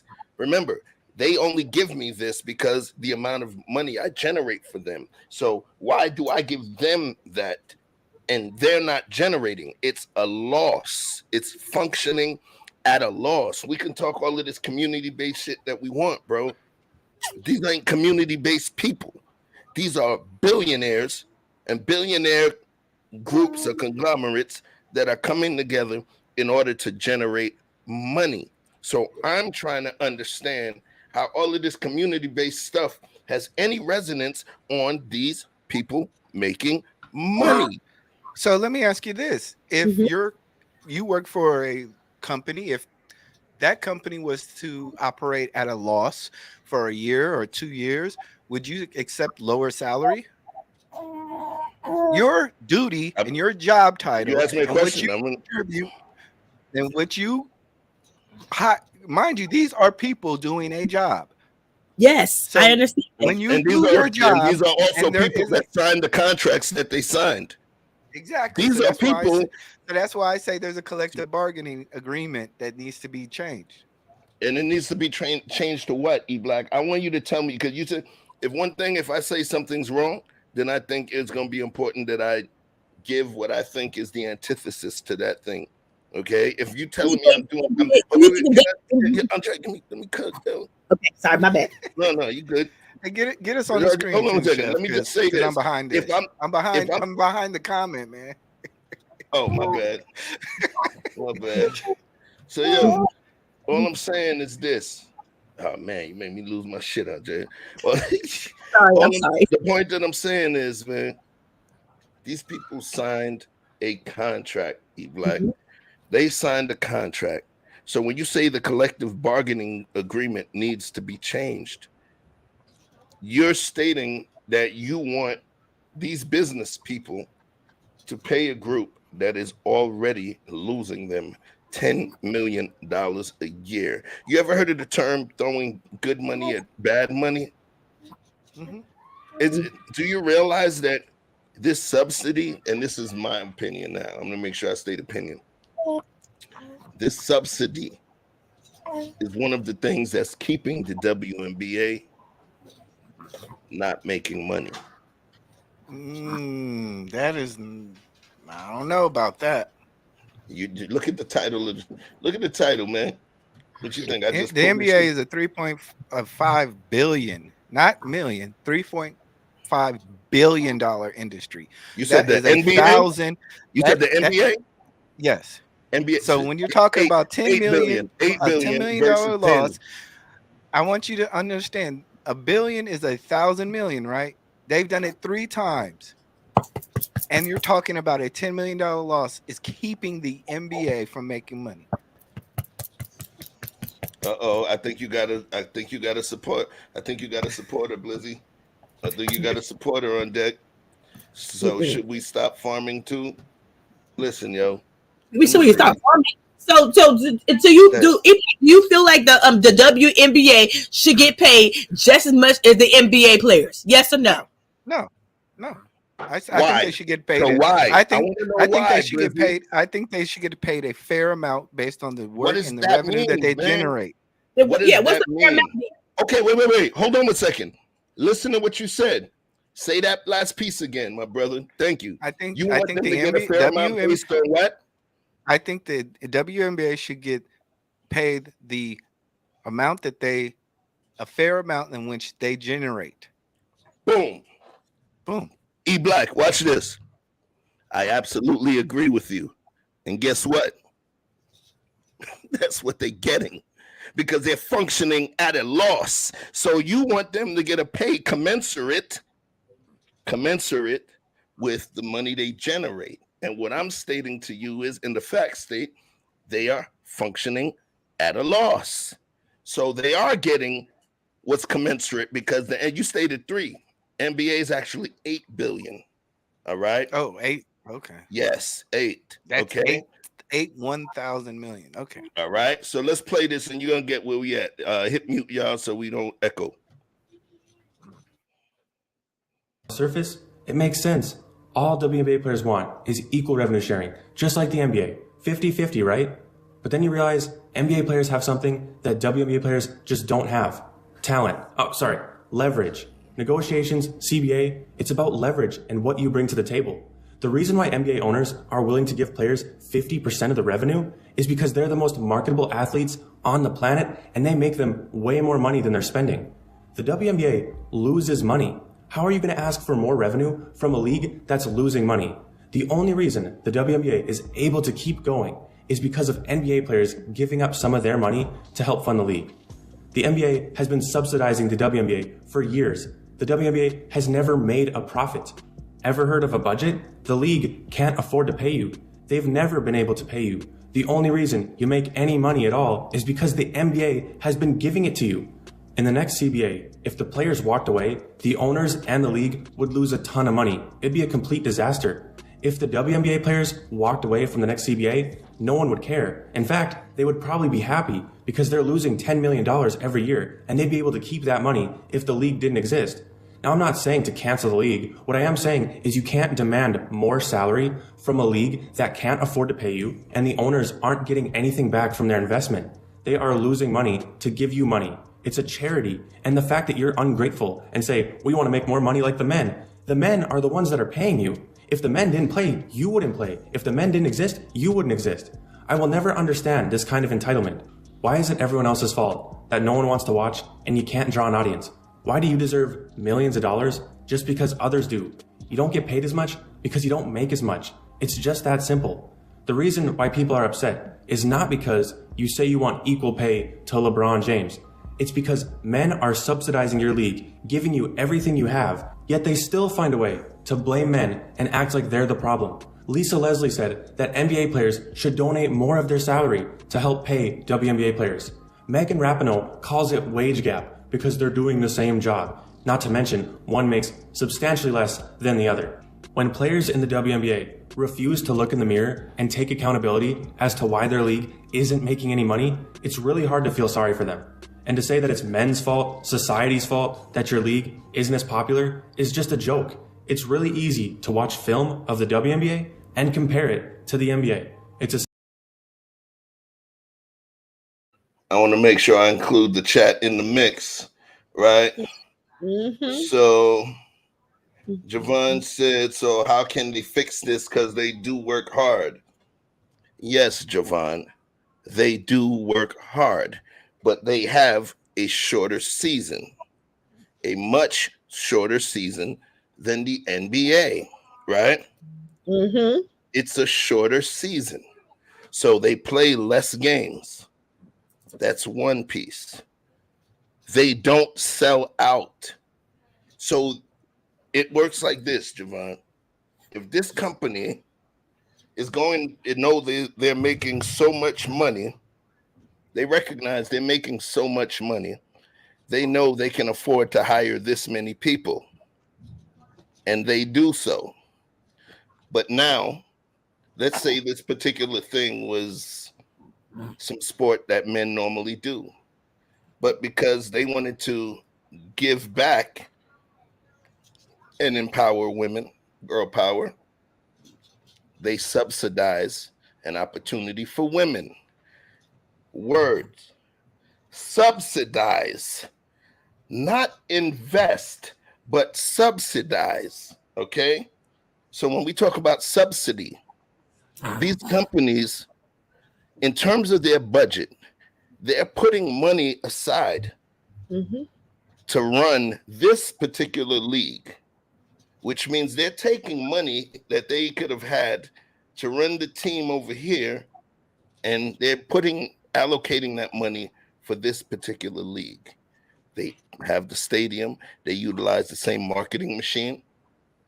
But what happens is, because the quality of play is very different. So, Def Major Devon, to answer that question, it ain't the same thing. Okay, you're not gonna pay the same that to go see Usher as you're not gonna pay the same to see Lil Jamal from the East Side performing at Fubu Lounge or something. It ain't the same. You're going to see a specific quality of performance. So it ain't the same. And us deciding that we're just going to increase the amount of pay because they are women, I believe it handicaps. Yes. I believe it's actually detrimental. I believe that the system as it exists and the way the league came about, I think that it handicapped. Because if every single woman that have gone through the WNBA actually had to go through the exact same rigors of NBA players and practice against them, play scrimmages against them, and all of this, of course, naturally, due to physiology, human physiology, there would be less women. But the women that would be there would be soldiers, would be bananas. Bananas. All right? And that's my opinion. I think it's unfair. I think it's unfair to say that the NBA players need to help more. I think it's unfair when this machine is marketed by the same machine. So that what that tells me is somebody need to talk about the marketing for the women then. Okay. I mean, I agree. I agree. Who's the marketing for the women then? Because if you're marketing to LeBron James, and LeBron James, most of LeBron James money comes from his most money comes from his marketing, then what machine is marketing LeBron James, and what machine are marketing Brittany Griner, Candace Parker? I don't know half of them NBA players, the WNBA players anyway, but I don't know who marketing their asses. But they didn't fire all the people. All the people who are marketing the WNBA need to be fired. Period. Yeah, and I agree. I agree definitely that there is a marketing issue, much like when the NBA started out. People tend to forget that the NBA finals used to be on pre-record. The NBA was broke going into the 80s. The NBA had a storyline issue, they had a product issue. This is the reason why there was a merger between the CBA, I think is what it was, with Julius Erving, because they brought a different type of product out. They brought the flashy urban style of Julius Erving and gosh, I can't remember Clyde. I want to say Clyde Frazier, but that I don't think that's the right name. But the Iceman. But you mean Clyde Drexler? No, Clyde Frazier. I'm talking about the Iceman. Okay. So when the NBA bought out, or that's the George CBA, Gervin, bro. George Gervin. They had a problem. Basketball wasn't as hot as people think going into the 80s. It took for storylines like Magic Johnson versus Larry Bird. It took for storylines like Michael Jordan to propel the WNBA. So that's why I agree with you. The WNBA needs to market itself. It has to have star athletes. It has to have people who can resonate with an audience, and they can build off of them. And then the next generation will come in and they could continue on, much like they're doing now. But ain't nobody watching them. I'm sorry. My own girls don't even watch them. We want to watch the fellas. Okay, that's fine. I'm just saying, what do the WNBA gonna give me when I'm watching the NBA final? Because I'm intrigued. It's a 7-game series. I mean, it's gonna be 2-1. I'm ready to say, "Ooh, my team gonna win." I'm like, what the WNBA give me? 36 games. When I got 82 season with the WNBA players, I got 82 games, and then I got the playoffs, and then I got the finals. Yep. So I want to answer Vic's question. He said, "Who's the WNBA commissioner? Fire them immediately, please." Remember, the NBA, the WNBA is fine.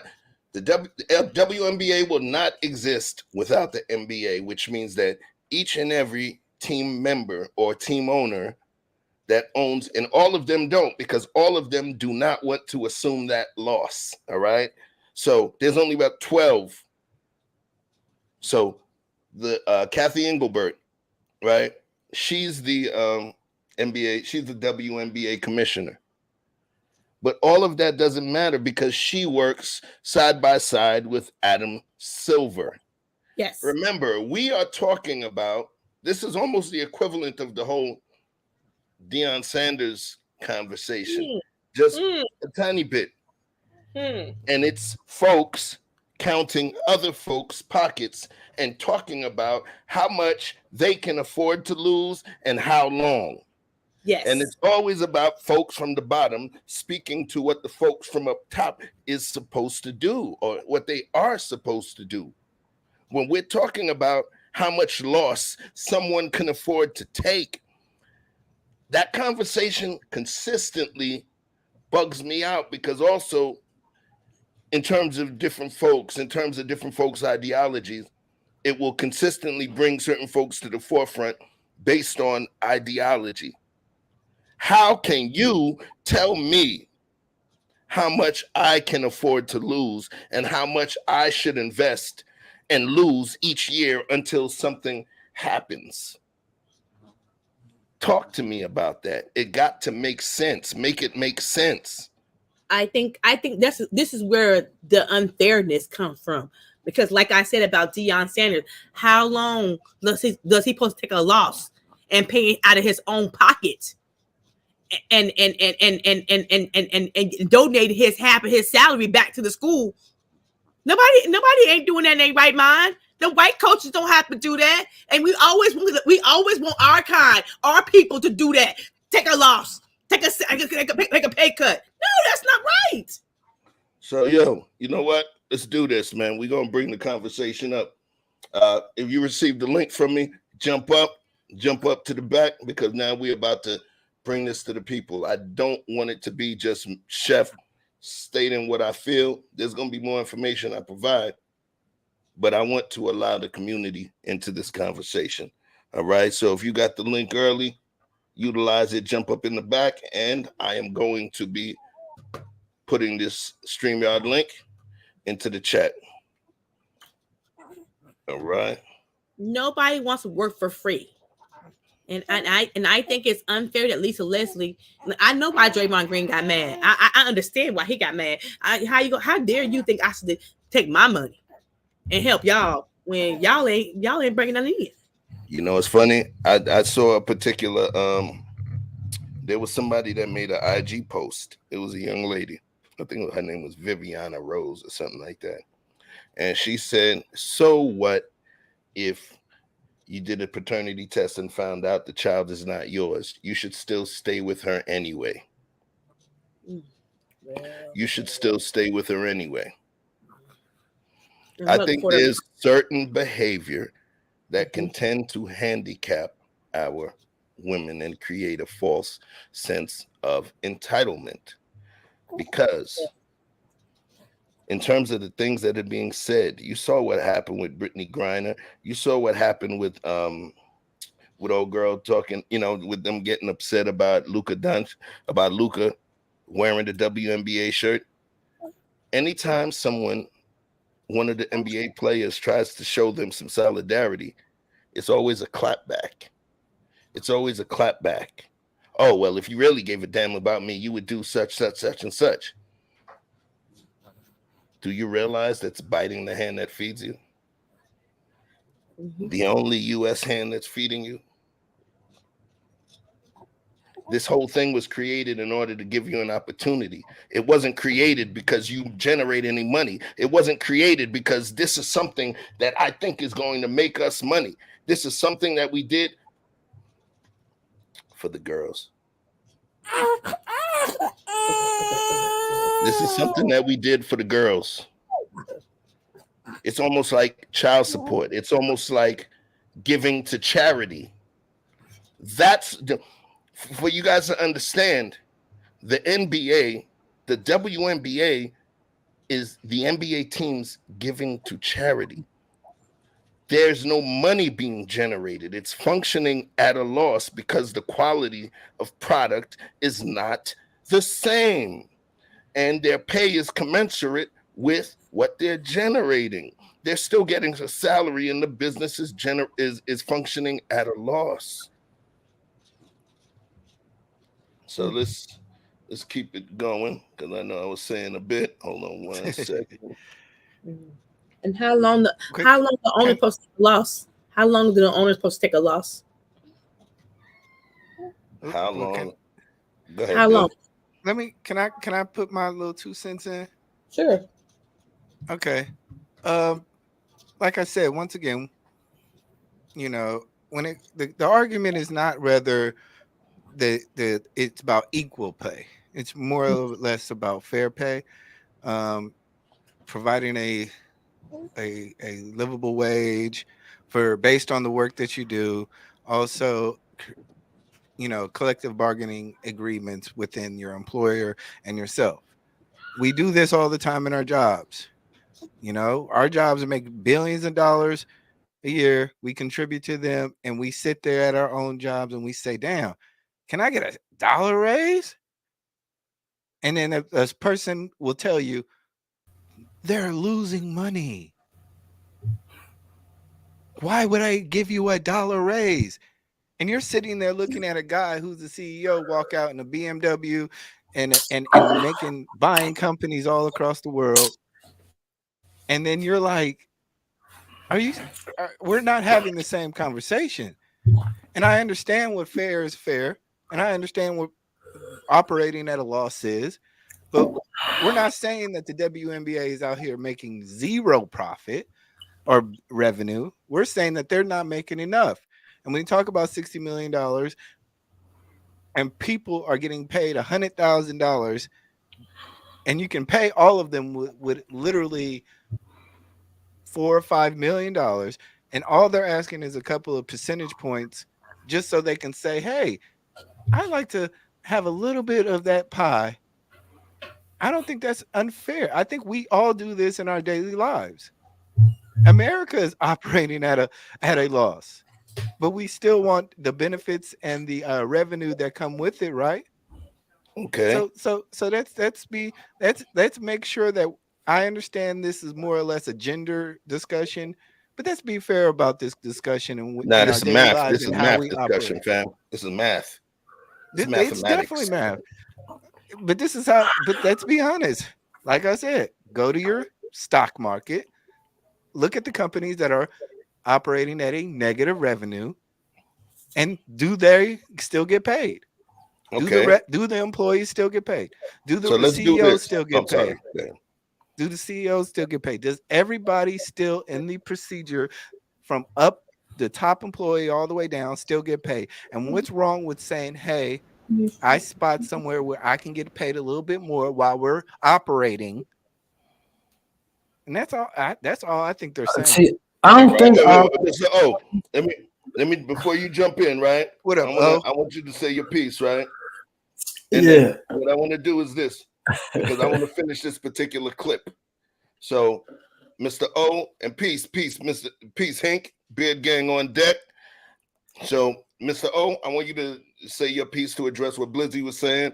After you speak, I'm going to run the remainder of that particular clip. Just to I just want to say to that comment you keep making about companies still operating at losses. With future projections, you got tech, data, real estate that you named a few. These companies can make up the losses over time because of their projections of what they worth, the evaluation. But there are so many companies that I've even been a part of in the past that shut the doors. One day they open, the next day they close because the profits ain't coming in and they can't afford to make payroll. So that's not even a fair argument, I don't think, when you're saying, do companies still operate at a loss? Yeah, Tesla going to operate at a loss because look what they're doing. I mean, ain't nobody worth more money in the world than Elon Musk right now. So of course he's going to be able to pay payroll. Anybody going to give him whatever money he wants to keep the doors open because of what he's going to be able to do in the future. That's a data company, just like Amazon. Like these companies will be open and it's manufacturing. So the overhead is more because it's manufacturing. Yeah, that's why it's going to have less of a market cap than a company like Apple, which is technology based. So many companies close the doors every day because they can't operate at that loss and survive. And the WNBA is really they would have been closing a long time ago if they would have operated as normal companies do. But they got a handout with their brother's company next door. The NBA is keeping them afloat. And they need to be more grateful for that and close their mouths. Just like a lot of banks, a lot of banks keep a lot of companies afloat. It's the same principle. This is the U.S. market, bro. The only reason, if it wasn't for our tax system, and the ability to write off loss or debt, then they would not exist. But we have a system. We have a system that allows us to write off our losses and reduce our tax obligation. That's what's keeping them open. Yeah. It's just my opinion, though. Hank, what it do? What's up, big brother? How y'all doing tonight? Chilling, family. Talk to us. Welcome to What's good, family. Hank? Welcome to the garden. What's good, Hank? What's going on? What's up, Big Black? How you doing, Miss Andrews? I'm doing good. How are you doing? I'm sorry, Andrea. Top of it. I'm good. Just got finished cooking up a pot of chili, baby. It sounded like y'all was doing your own cooking down here, so you know how to tap in. A little spice to it. So you got anything to say before we run this clip? Man, go ahead and finish running the clip, man, and I'll speak on it afterwards if that's okay with you. Come on, man. You welcome here. Hold on 1 second. We'll get it going. Simple eye test. That'll give you all the answers you need.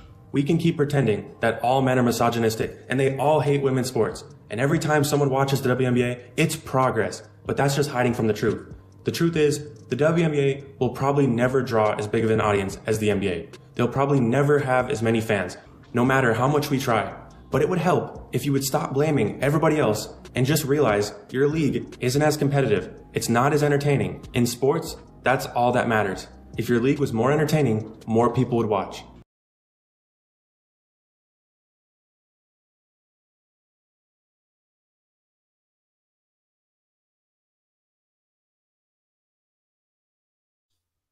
Fact. Yeah, Am I froze? Hello? No, we unfortunately you go. You got froze.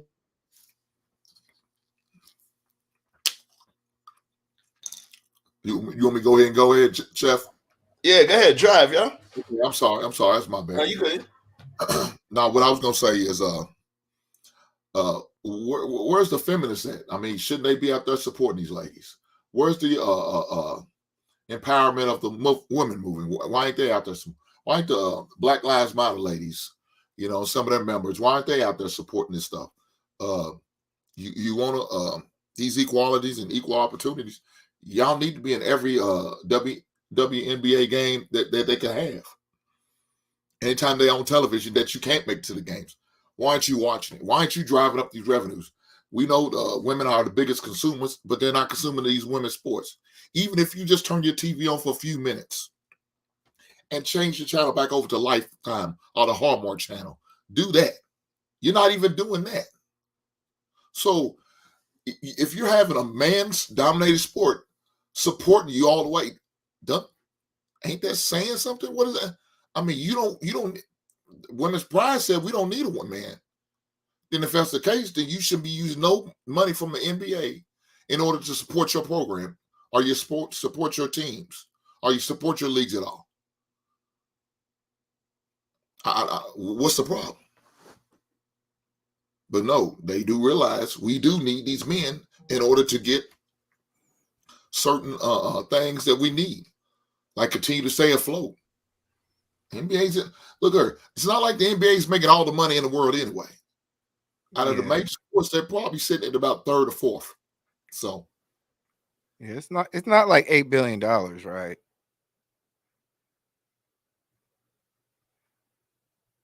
Hank? Hey, man.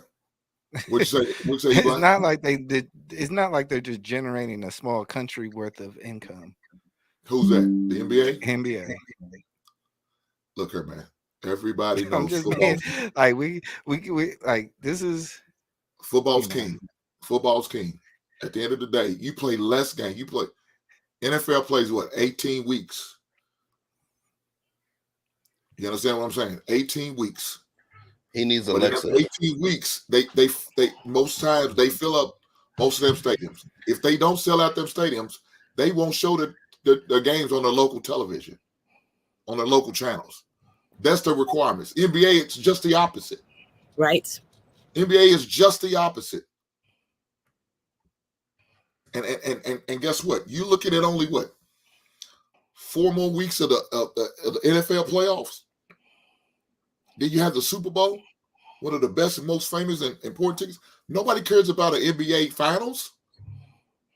Most people don't care. Most people don't even worry about it.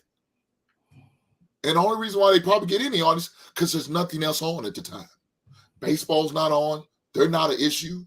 No other college sports is going. So NBA has it all to themselves. And let me tell you this. You watch the NBA ratings, because guess who plays at the same time this Sunday as the NBA? The NFL does. See who's going to have better ratings. I'm just saying. See who has going to have better ratings. You heard what he stated.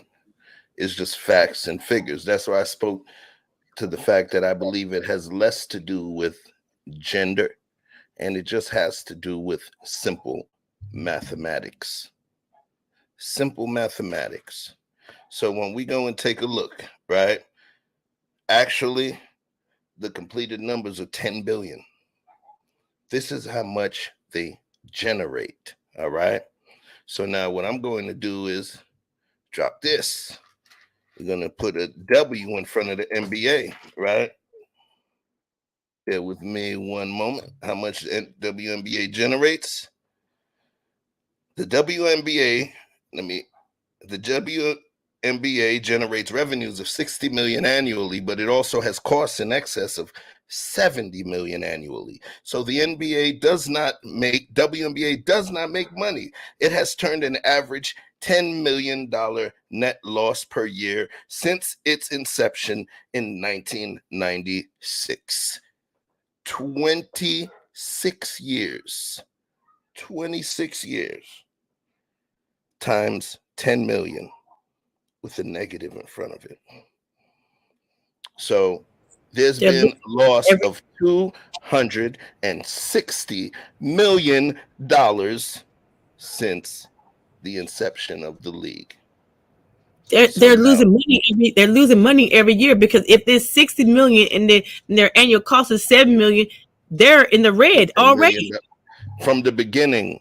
From the Since beginning. 96, 26 years ago. So they've already lost $260 million. And mind you, that's without every single NBA team having a WNBA team. This is just from the small amount of WNBA teams. Alexa, how many WNBA teams are there? 12. Alexa, how many NBA teams are there? There are 30 teams in the National Basketball So, like we said earlier, 12 and 30. So, imagine if there were 18 more, that would be 260 million plus for 2 more teams. Bruh. Ain't nobody gonna take a loss. Is a loss. This is about math. This has less to do with community and community building, but it has to do with mathematics. Remember, the WNBA and the NBA, let's call this a microcosm of society within itself. We understand there's going to be sports where men dominate. Mm-hmm. Based on the natural physicality we possess. So we understand that if you bring a woman in based on pure science and physicality, without any hormonal, catalysts, they're going to perform not at the same level as the man. Plain and simple. And people have desired to see the men play. You mean to tell me, for those people that say, oh, the marketing, how can somebody market me to watch some shit that I don't want to watch? How can marketing help me continue to watch something that I watched and I wasn't interested in? Remember, only thing that marketing does is it gets you to try the product when you would have never paid attention to it, when you would have walked away. There's marketing. There's another thing called loss leaders in this business, right? What are loss leaders? That's the money that you spend, that you give away in the beginning in order to create people who want to see your stuff. The free tickets you give away. Me with my shoe line, having to send certain shoes to certain pivotal people, spend that money. Or let's take it to the streets. When the little hustler puts out the little tester packs out there, tell you the first one's free, and they put those testers so that they can get you to taste their product. Marketing doesn't make you like it. It only gets you to taste it. It only gets you to show up. Once we show up, that product that we consume better taste good. And if it don't, no amount of marketing is going to get me back in there. Period. But you have to spend money to make money. So if they're spending money to make money, they're still in a loss. Ain't nobody watching them. I'm sorry. I'm the only woman on this panel. Ain't nobody watching them, and I'm not watching them. Sorry. So let me ask you this. Why is Ice Cube trying to create a big three then? He's operating at a loss.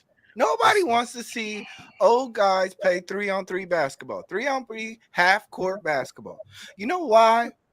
Because you create product, you create interest, and you hopefully your backers will keep you on so that you can mass produce your product. So this argument that you guys are making, I'm sorry, it doesn't hold water because you see it in so many different businesses. You just playing contrarian, bro. At costs. You playing contrarian because every point you make is actually bolstering the points that we make. Right? Yep. Nobody's watching Big Three, and that's men's sport. Big thing. So I'm sorry. And it's Big basketball. Three revenue. Do you know the difference between the Big Three revenue is based on dollar per dollar spent? Okay, because you're talking about the Big Three and you're comparing it, but what you're doing is talking about how much money someone else should lose in order for you to feel comfortable. It goes to something deeper, my G.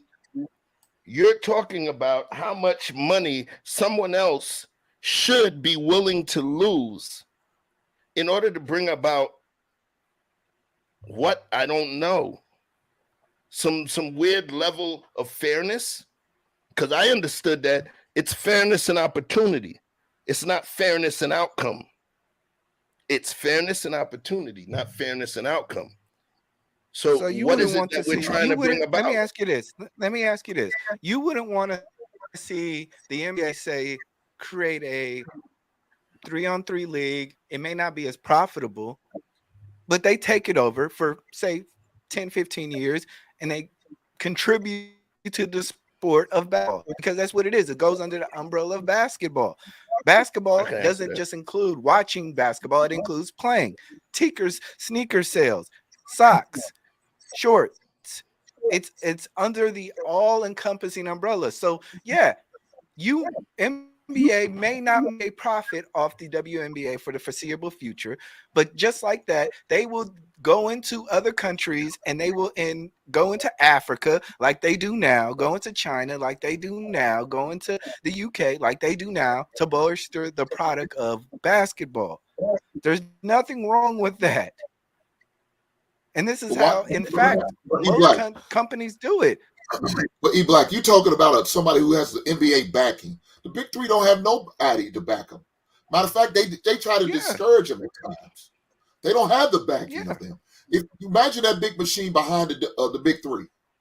The big three is only, 3, maybe 4 years old now? The WNBA is over 25 years old. You had 25 years to do this to make this right. How long is it going to take for us to realize, hey, man, we just need to dissolve it and chalk up our losses, write them off on taxes, and keep it moving. It or just shut up, or shut up and take your 60,000 and be grateful for that. That's not living in poverty. You're making something. You got the ladies that not even staying over. They're going overseas to get bigger checks. The reason why, because the WNBA is not making enough money to even pay them. But you want these NBA owners to continue to back this up, pour money into something that's not beneficial to them. It's not beneficial. It makes no sense.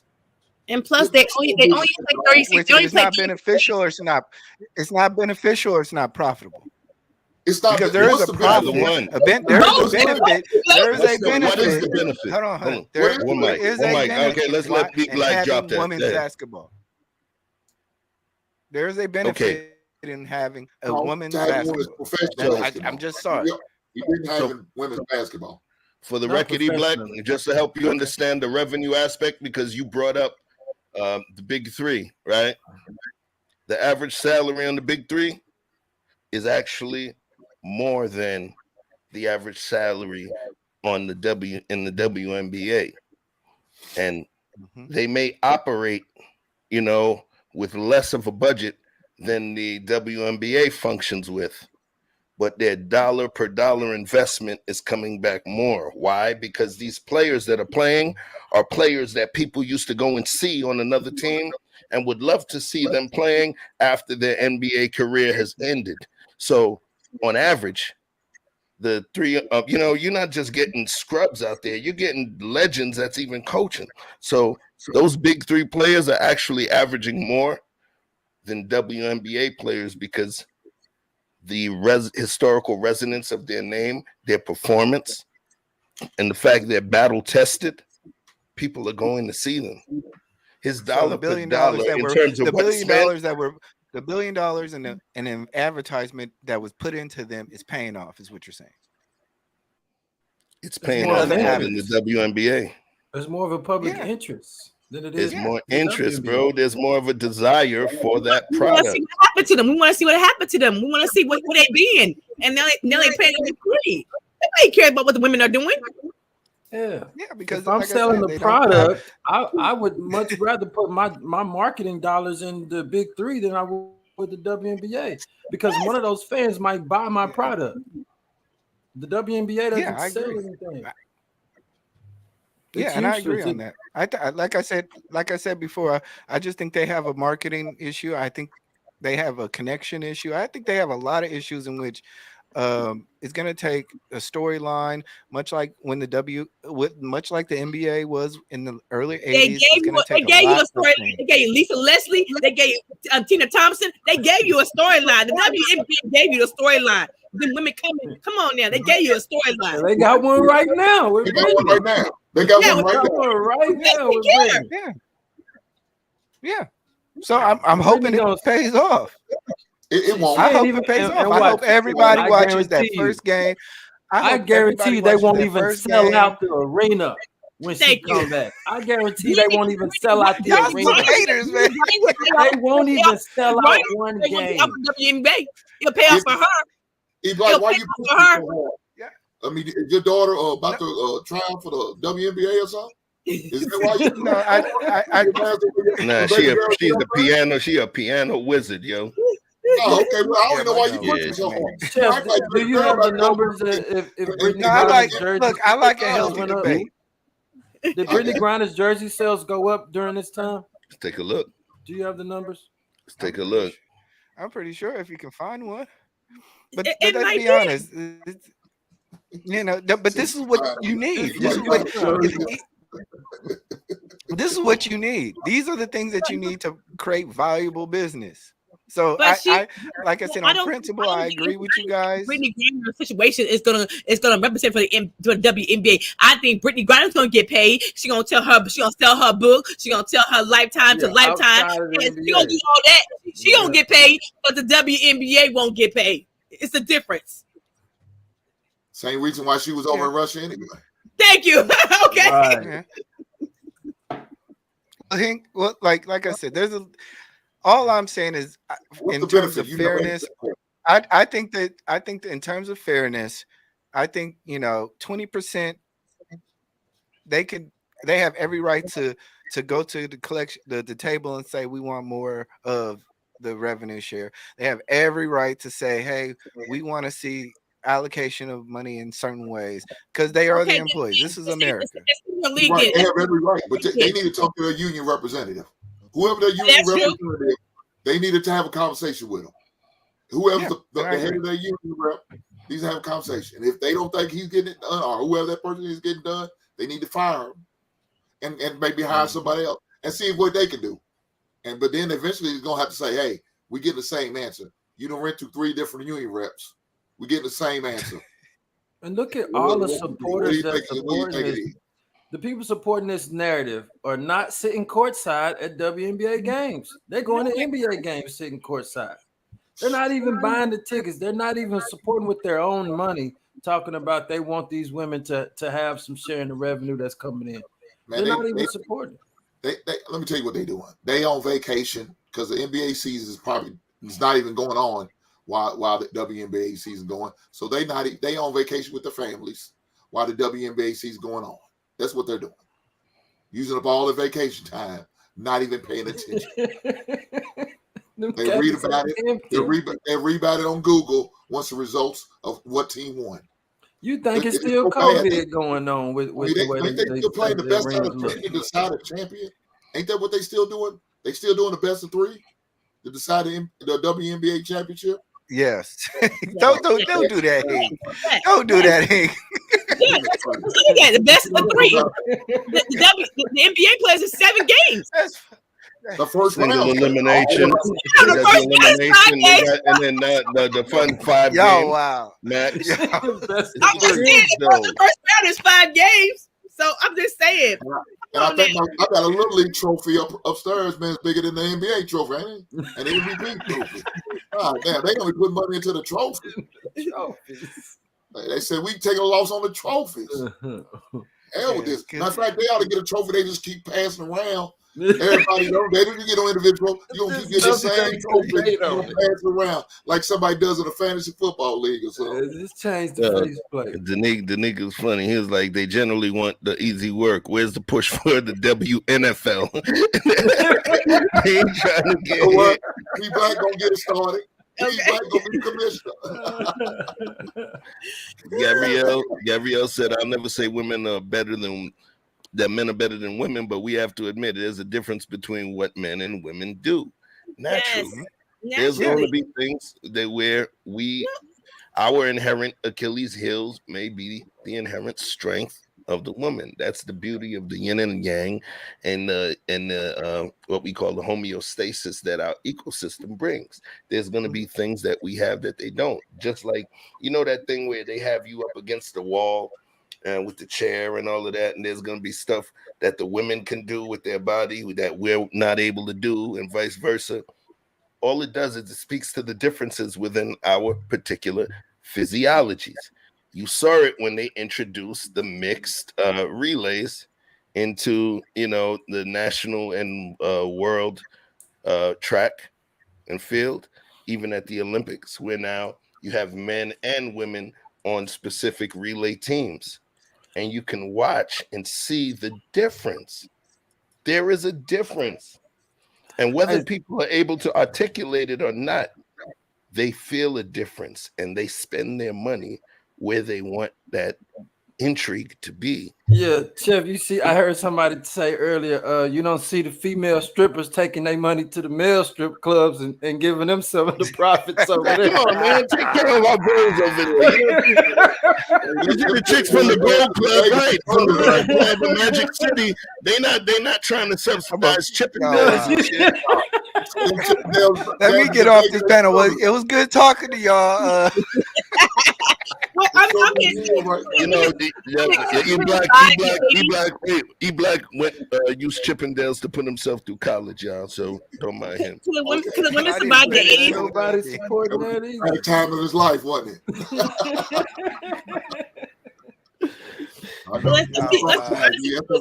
The women, could the women survive the 80s when they was hitting you and elbowing you down in the paint? No, we couldn't survive there. We have bloody nose and stuff. So when them boys were working hard in the 80s, they was hitting, elbowing, hurting, and scratches. They had everything, blood, everything in the 80s in the NBA. When the NBA wasn't that tripping about you getting a foul or anything like that, a hard foul. Now it's flagrant one. So you hit these NBA players today, it's a foul, flagrant one. Oh, they're so soft as cotton balls. Look here, man. They had an issue when that transgender man that was a swimmer was kicking their ass. All of a sudden they started crying. They was the first one that was talking about, yeah, they should be able to play in any sport until your daughter getting her ass kicked. Yeah. Yes. That's what then become a problem. Oh, hell no. Why this man boy in hell? Yes, that's true. Why this girl man in here? Why she get to swim against the girls? You was pushing for it. It's what you wanted. He felt like it was equal treatment. But we're talking about fairness. We're talking about fairness and revenue share. Let's be honest. He made some money from college when he won that trophy. And he won that medal. That goes back to Dion. E-Black. It goes back to Dion because Dion gave half of his salary. He gave half of his money. He donated half of his salary. Is anybody else doing that? I'm just asking. Hold on. You said about fairness and revenue share, E-Black. Yeah. Right. You keep on bringing that up.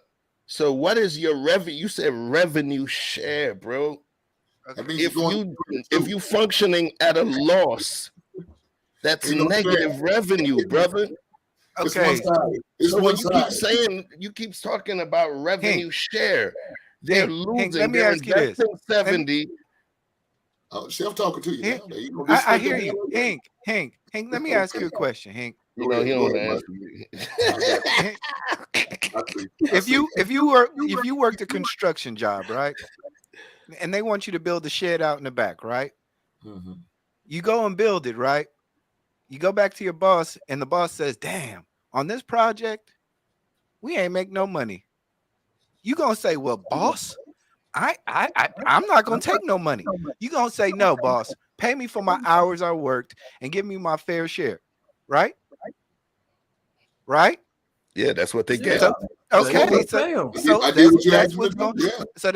that's what I'm saying is that the project may be at a loss, but your work is your worth, and your time and your effort deserves a fair. That same construction company wouldn't build another building after that assignment, though. They would go out of business because there would be no more money coming in. Let me ask you this. You gotta understand, the Gatorade money is paying these women's salary. That's the money coming in. The Gatorade money coming in the WNBA. They This got is to what pay the that's salary. what E-Black. Hold on, this They is for don't have E-Black real nothing quick. extra to give them. This is for E-Black real quick. Well, there's no real easy way to say this, but look, you're a simp.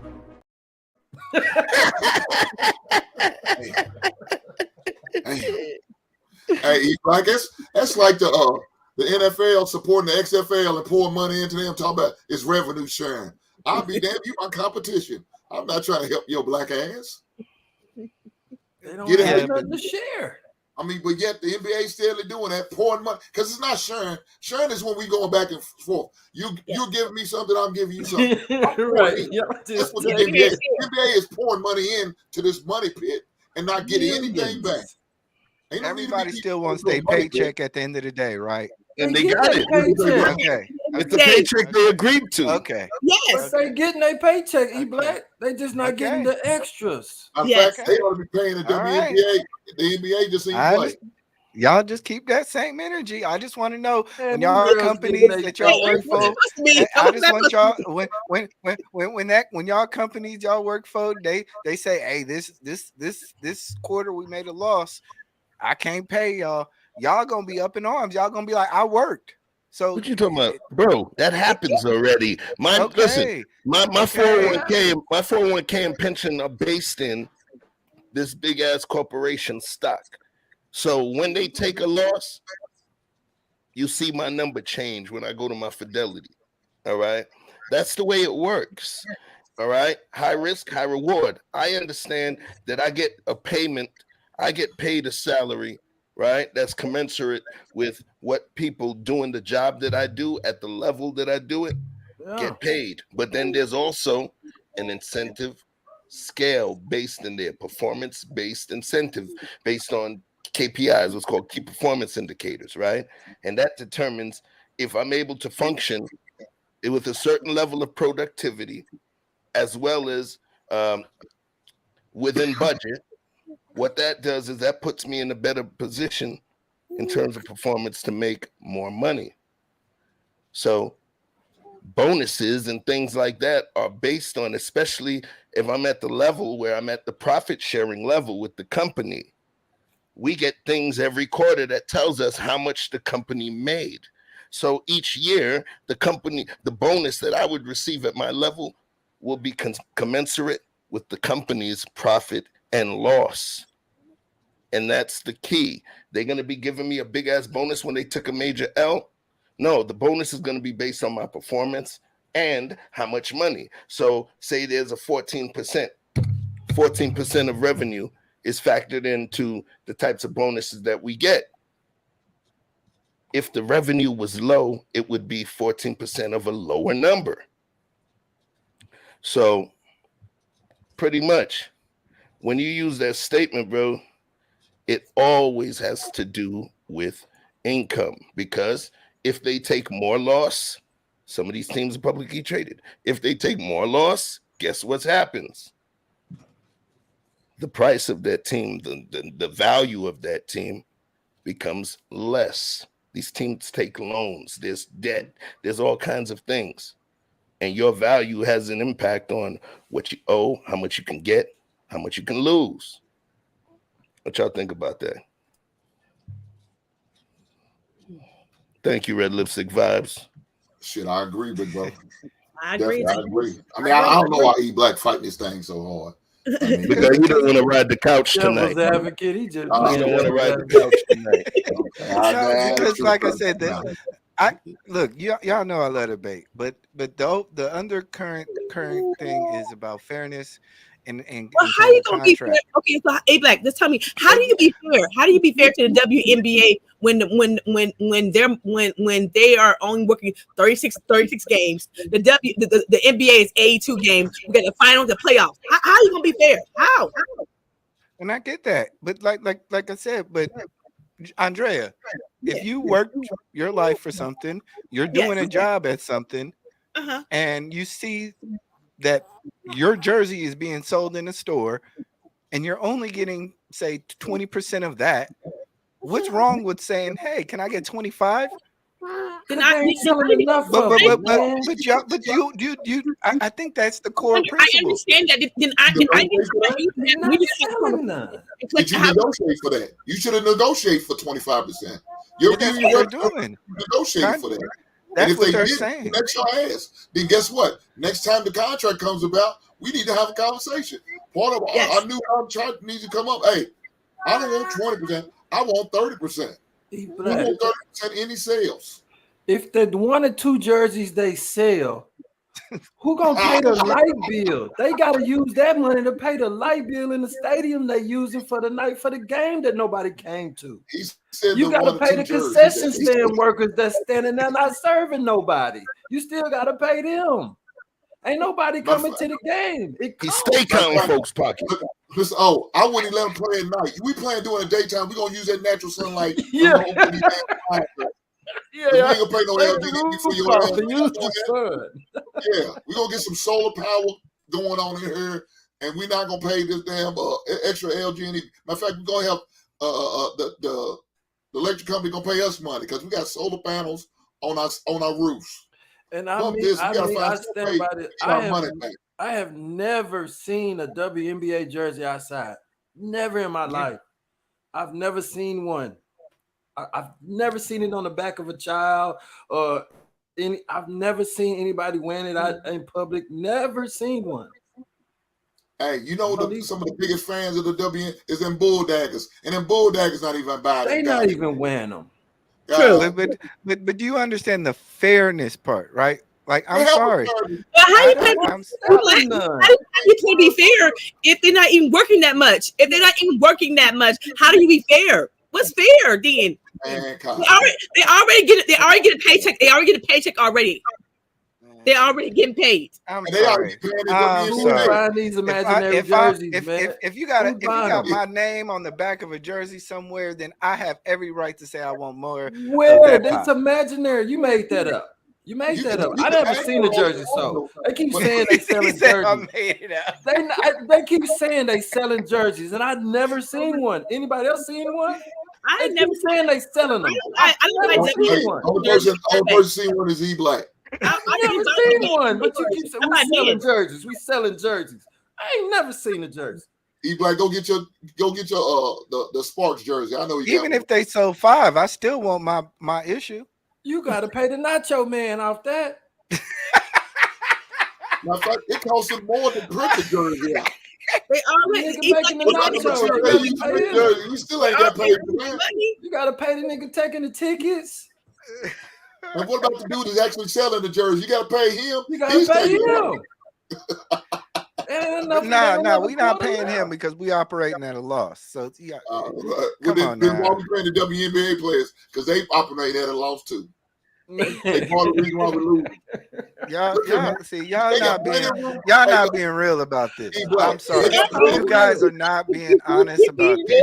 If this was you guys, jerseys, you need to start selling more advertisement on them ugly ass jerseys. Next time you see a jersey on somebody, take a picture and send it to me. It ought to be as small as that Nike signal. Take a picture. Advertisements we try to sell on this jersey. I'm telling you right now, Hink, if Hink, YouTube takes 30%, right? Yes. Every super chat, right? Yes. Don't you feel like you need to be putting more into that? But no, they've been operating at a loss on some of these people on this stuff. See, that's the same logic. It's like, it don't matter. I don't care what the hell going on. Give me my issue for my time. And I want to be able to collectively bargain about what I put into my with my time. Okay, so E-Black, what do you think the WNBA players should be making? What do you think they should be making? No, I don't. Like I said, Hink said, you need to have better collective bargaining. You need to negotiate better contracts, and whatever they come up to a number. But if they're open, not only that, like we're talking. I mean, for what they do and the amount of stuff that they go through, I would argue, Well, what they going through? What they going through? I want to know what they going through. What they going through? Andre, you've never picked up a basketball a day in your life. Stop. What they going through? I'm just asking the question. I got my business. I know what they going through. Okay, they play an 82 season. They play the 82 season. They play June and July. I could barely play basketball on Saturday. Imagine doing that for 3 months straight. They're not even jumping that high off the ground. They got good knees still. They still got good knees. Going through a lot. They ain't even. They going through a lot. And I always said, women take a whole year off when they have a baby. When they have a baby, they take a whole year off. The men ain't taking a whole year off. The men don't take a whole year off. The women do. They have babies. Hey, my man, somebody said, well, let me say this. Let me say this. In terms of sponsors, in terms of there is, I did do some research, and like I said, in their agreement, in their contract, they cannot go out and get sponsorship greater than $250,000. So I think that's not fair too. Who can? So I think there's things that they could. I think there are things that can be changed to increase their own payment. So go back and renegotiate. Go back and renegotiate. Yeah, go back and renegotiate. It's harder for them because, like Chef is saying, they're operating at a loss. So I don't think they really have. All they can do is create awareness. Cut their shorts in half. Okay, is it fair? Is it fair that Lisa Leslie get on the show and then tell LeBron James and Draymond Green y'all should donate your salary? Or and she said is get out the casinos and donate some money you can make it a casino. Excuse me? Who you talking to like that? And give them crop top jerseys. That might help. That might put some people in the seats. Mr. O said he wants to see him in them volleyball shorts. Yes, there you go. That will generate some interest. I guarantee you. Now they got the lingerie football league. So I bet they making more money than the WNBA. Because men like to look at things like that. E Black is watching it too. I bet you E Black ain't never watched a WNBA game in his life. No, I watched. I actually like. I used to like Sue Bird. I like the new girl Brianna Stewart. Man, she cold. But like I said, I can't follow the NBA without a storyline. I don't know who's playing. I don't know who's the leading. Even with the NBA, I don't watch Timberwolves versus freaking Toronto. Like, I don't like, if I don't resonate with the team or with the sport, I don't watch it. And that's like we said before, we have to have something. We have to have something to connect to, and that's what we usually do with professional sports. Cities support it. The city doesn't even support their own teams in that way. They don't go to the games. They don't wear the jerseys. They don't buy the products. They don't nothing. They don't invite these women to come speak at engagements. Like, thank you. They're not. You can't make somebody watch something and give their money towards something if they're not interested in it. It's not interesting. Okay, talking right. So let me show you. All right, because we want to send a special thank you to Mika myself for her donation. All right, and let me tell you the newest draft pick for the WNBA that would have them in the seats is this one. Okay, good job. Get mine, no problem. Hit my line, you're irking me. I hit that woosah. No, I don't got perks on me. I sleep good on God. Spend that money, make it reappear. Ta-da! I've been getting paid. I've been eating good. I've been putting on some weight. If I got a problem, I just call my brother Bay. This is like a warning shot to get up on my face. Hey, old front booty for that ass. You wonder why you shadow bound. What did I just watch? That's why I'm shadow banned. Please speak good. Thank you. What did I just watch? E-Black, you gonna get her jersey? Look, and then we got Victor Freeze just joined. You know what I'm saying? And I think he thinks we should keep the WNBA and give them more money too. And you see the burned up money avatar. He wants us to burn the money. Burn the money. Just throw it away. That's the problem. We always think we should take a loss. Not everybody wants to take a loss. They'll close the shop up. They close the business up. One day the business was here, yesterday it was gone. That does happen. Yeah. Not everybody wants to take a loss in their business. If they feel like they ain't making no money, they close the shop up. Right. I've seen it happen. One day the doors is open, the next day the doors is closed. Yes. Sign on the door. Yes, they're closed for good. Cost of doing business. There's a cost of doing business. What up, Freeze? What you got? Freeze. What up, Freeze? Help. No, What up? With the money burn in the back. Hey, peep the game, right? Okay. First of all, y'all not gonna do my friend E Black like this, okay? All right. He got help in the streets, okay? I don't believe in all that jumping, okay? You know what I'm saying? He's a grown man. So he caping for the caper. He needs some milk. He needs some milk. That's how the Justice League was established, okay? This is exactly how I look right now, burning up. Hey, this is a affirmative action hire. Hey, check this out. First of all, peace to my brother, Mr. O. I ain't seen you in a minute. Now, what up, Hank? Okay, with your woman hater self. He go hard on the women, bro. And peace to my sister Andrea, cause she go just as hard on the women. I told y'all, didn't I tell y'all Andrea don't fuck with y'all like that? I told y'all Andrea don't fuck with y'all like that. You been hating on these women. Why you doing all that, Andrea? We got the only one out there that can't stand women. No, I'm not hating on them. I just think the competition ain't that damn good. I'm sorry. I ain't never watched a WNBA game, but I watched the NBA finals. I watched the NBA game in the 80s. I love the Detroit Pistons, the bad boys. Okay? Yeah, but you just love men in shorts. Tell the truth, shame the devil. Okay. Hey, hold on, we got another soldier. We got another soldier in the spot. You know, go figure that her first name start with a CH and where she from start with a CH. You know who that is? Dong Dong. What up, man? Welcome back to these streets, yo. We thought we lost you to the Chicago radio and them roller skaters, yo. What up? Hey, how you doing? Glad you brought your ass back to us in this crazy place, man. That's enough roller skating, damn it. It's okay. I'm still gonna keep skating. We ain't never gonna stop. I love that. But I want y'all to cook, man. It's not about me. I want y'all to keep this going. Let's talk. So keep the game, right? First of all, I want to co-sign the cut them shorts and have movement. Because I'm really man. Wait, does anybody who shorts? The NBA or the WNBA? I'm definitely not talking about your shorts, all right? Just let that be known. Sure, yeah, you got to qualify this new age. So look, crop the tops. Does anybody know anything about the LFL? The lingerie, what you talking about? It started as the Lingerie Football League, but it's now called the Legends Football League. Let me tell you something.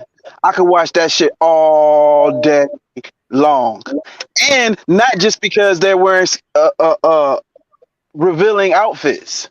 That's just a plus. That makes sure I turn back after the commercial. You understand what I'm saying? But at the end of the day, those girls go harder than some of the dudes. They hit and they got plays and they talented, and I think they deserve some respect. I don't watch arena football. I'm sure there's plenty of talented athletes, but that's I got the NFL. Why the hell would I watch arena football? There's levels to this. But if you're gonna say I'm gonna bring a variety of product that is not the original, then you have to show what benefit it is to consume your product versus something that has already been approved concept. And I don't think if we're clear on the fact that in the military there is a separate set of requirements for women to pass, because they understand that the bar that they're setting has to be you're talking about. The physical requirements to pass basic trainings are not the same for men and women, but they get paid the same. You don't get a difference in pay between male and female. So what I'm saying is that if they understand, even in an organization where there should be no difference all the cogs should be interchangeable. They understand that there is a difference between men and women accept that. They're not protesting to say up the standards. We want our standards to be the same as the men's. But in this case, the men have suggested several times, men of the NBA, that, hey, why don't you just take the rim to 9.5? Because this is what we're doing in our product to be able to sell it. And because you don't have enough qualified athletes that have the capability to add the excitement to the game for functions that were not originally part of the game that we've added, because our athletic prowess has evolved our game. These people are jumping from, crazy places. They're throwing alley-oop dunks. They're doing physical feats as if there was a performance of sorts. So at the end of the day, it's entertainment. And the people in the NBA understand that. NFL just the same. This is an entertainment business. So the women are taking it as an insult to make adjustments to make their product better. I think that is the problem. I don't think the problem is the problem that they want more money. I believe in the whole catch what you kill. But if y'all decided, okay, we're going to do this for the women to help them get them started, you don't halfway get somebody started. So I think that's why I asked about the commissioner, because the NBA's commissioner, he decided, guess what, to clean up the sport. He said, you know what, all of this fighting and y'all get in the middle of the game and getting bloodied and eye sockets crushed and teeth knocked out. Yeah, okay, it's something to see, but that's not what we want our product to be more family based. They could have went with the blood and guts way. Ice hockey, hey, you can watch hockey right now. And if you go to a professional hockey game, you're gonna be like, wow, it's like World Star. Because that's their product. They never wanted to take that out. The NBA wanted to take that out. The WNBA has to add something, an element of their own, that they can get the support of the female fan base. You can't depend on men to support your product as far as a patron is concerned without making your product tailored to the consumer that you're actually trying to bring in. That's marketing 101. You got to actually answer the problem of the consumer. Right. And they're not answering the problem of the consumer. Yeah, it's not even a carbon copy. It's not even the same product at all. It's not even exactly. That's the problem of the consumer. So let me say this. Yeah. When you talk about the problem to the consumer, once again, it's not about me tasting the food. You getting me to sit in front of that plate, that was where your marketing worked. After that, it's me actually tasting that food to determine if I like it or not. And the whole thing is, in order to make this product one that will make the people want to watch, is going to have to be a revamp in terms of the recruiting. And there was one thing that I stated earlier, and it's more than likely something that may never happen. But if the women that came through the WNBA had to go through the gauntlet of male NBA players in terms of scrimmages, in terms of practice, in terms of, practice games to see their skill, what's going to happen is the ones that would remain, many would be filtered out, but the ones that would actually remain would be the most hardcore women basketball players in the world, because they had to fight through the same type of gauntlet as the men. And so the skill level, you're more than likely going to have a higher percentage of women that would be able to dunk. You will have a higher, free throws. You may have a higher degree of outside shooting. You may have, more aggressive, cuts through the lane. There's going to be maybe less layups, more aggressive play, more aggressive passing, more physical play. Because they do have some big chicks in the WNBA and some that could take a hit. But they're not going to be respected until the fire that they had to fight through is respected. Right now, it's a handicap. Right now, they're being handicapped. What do y'all think about that?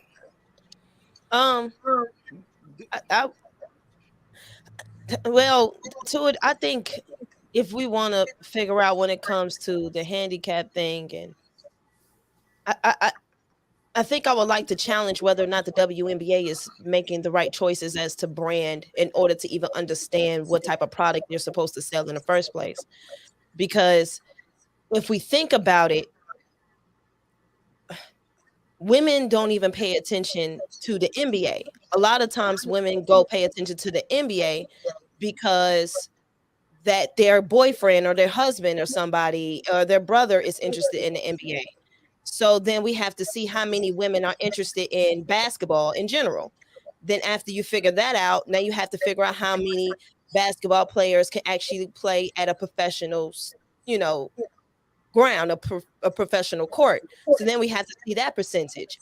Let's say, to your point, that after we do all that research, we don't even have enough female basketball players to even get on the court to have a 5-star a 5-player startup team. Let's say we can only do 3 based off the numbers. So I really wonder if whether or not they're even questioning the right questions, because we understand that when it comes to making the money, when it comes to the NBA and the WNBA and things of that sort, it's getting people in the seats. And the only way you can get people in seats is if they're interested. And to go to Victor's point of view, you got to do marketing 101 to get people in the seats. And then if you have a product, they're going to stay in the seats. So I think if the WNBA really wants to get people to really be there, they have to start from scratch, because you can't continue with a product the same way you've been doing and then wondering why it's not working, because you really have to try to figure out what it is that you can get people to pay attention. Because I'm going to be honest, I'm going to use myself as an example just for me to try to hopefully put a needle to what I'm really trying to say. I used to play basketball and I love the sport. I still play it from time to time to stay in shape. And then it was only from time to time because now I picked up skating. But I just still do it from time to time to stay in shape, right? When I paid attention to basketball, I paid attention to the NBA. I did not pay attention to the WNBA. I was not interested in the WNBA, even while playing. My interest was in the NBA because I felt they played harder, they practiced harder, and it was more interesting. I liked watching men play. I liked playing against men because I felt I was getting challenged more and better. So I think we have to go from, if the WNBA have to go from scratch to really try to understand what they could potentially do in order to really get people in the seats, because people like me exist who like basketball, but still not even paying attention to the WNBA. So that means you're not even getting your number one consumer. That will be your number one consumer. It's female basketball players or people that's interested in basketball.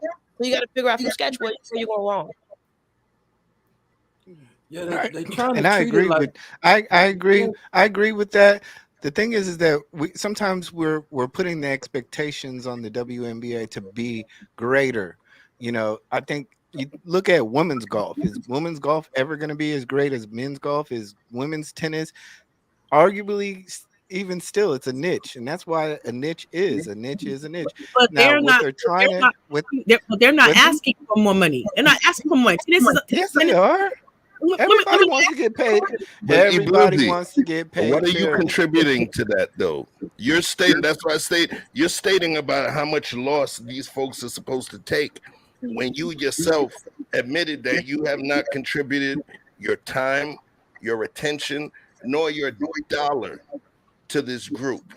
Yet you're talking about the amount of loss that these people should take every single year. But no matter what, I'm always going to speak up for a fairness. So that's the point that I'm trying to make. I don't care. I'm gonna. No matter what it is, if somebody's getting, that's all. Because hold on 1 second. Okay. Hold on, just 1 second. No matter what, even if it's a sport, I don't care if it's ice boat fishing. I'm still gonna say, hey, if they selling jerseys, they deserve to get paid what they want, no matter what. And not only that, they should be able to come to the table and say, I feel I want a higher percentage on pay. That's my whole argument. Now, if you're saying that WNBA is a bad product, I'll agree with you on that. But it still doesn't mean that they don't have the right to say, I want a higher percentage on the jersey that's being sold. It would be fair if it was selling. It's not selling. That's what I keep telling you. I'm not making that up. If you've never seen a jersey on the streets, they're not selling like that. And so why it's fair for them to have the opportunity to probably make this argument. It would be unfair to give them the equal percentage because they're not doing the equal amount of work. It's not about equal percentage. It's about the negotiating percentage. And it's about saying, hey, an extra 2 or 3% could get me probably more money, like $20,000 more, so I don't have to go across the country, out the country to get paid out the living wage.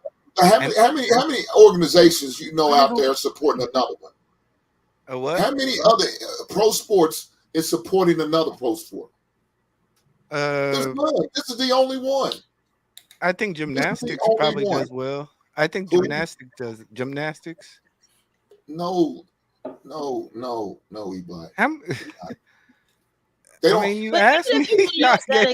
Even if you want to use gymnastics as an example, I think it's really about what people are interested in. Because if we want to use gymnastics as an example, more people pay attention to women flipping around than men.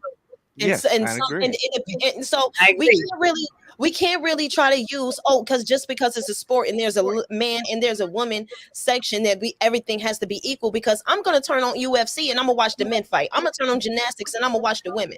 I'm gonna turn on track and I may watch the women, and I'm really gonna watch the women and I may watch the men. So it really depends on whether or not what somebody is interested in. And when I cut on the babasketball, I'm watching the NBA. I'm not watching the WNBA. It's really what. But do you still agree? Hold on. Do you still agree with the contract and negotiation and bargaining? I couldn't hear both of you guys were speaking. I'm sorry. I still believe in fairness and. Do you? Okay. No matter what the sport is, man or woman, do you still agree with the fairness and negotiation and contract? Like I just don't think. Nobody said that they should get 50-50. Nobody said that they should get paid as much. All I'm saying is that if a person is getting paid 20, they have every right to say, hey, I want to get paid 25.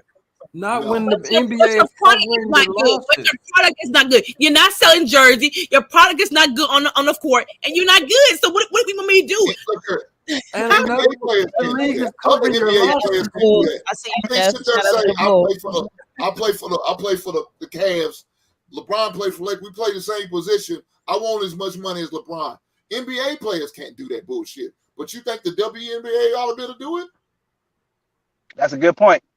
And someone else is covering your losses. That means we don't have the extra money to even pay you in this. We don't have the extra. Whatever we're getting in revenue is covering expenses, keeping the doors open.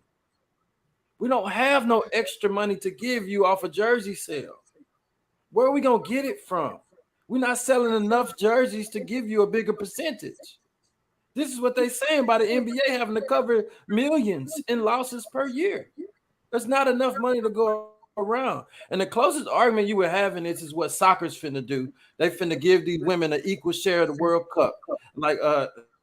I think that's unfair, but that's something they're negotiating. That's probably the only argument I can see that you're making in this, because soccer is just as unfair of a women's sport as basketball is. But they're gonna split their money on the World Cup this year. I don't know how they negotiated that, but this is something that they're gonna do this time. But other than that, man, I don't see that happening nowhere else. What you mean split with the World Cup? What you mean? They've decided to give the women an equal share of revenue from the World Cup this year. Yeah. Because the women's soccer team. So they're gonna put it in one pot. They're gonna split it. Yeah, they're gonna let the females benefit just as much financially off what the World Cup generates as the males do. America is doing this. No other country, just the Americans, just the U.S. team. But I thought the whole point of capitalism was that if you had a great concept that the market was supposed to drive or to identify what was the best product. If you Right. had the best marketing strategy, you're supposed to fail if you don't have the best product or the best idea or the best price.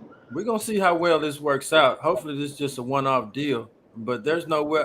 I've even seen the video of the female pro soccer team getting beat by kids, male kids. It's not even the same level, but they're gonna split the money this year. So we're gonna see how it goes.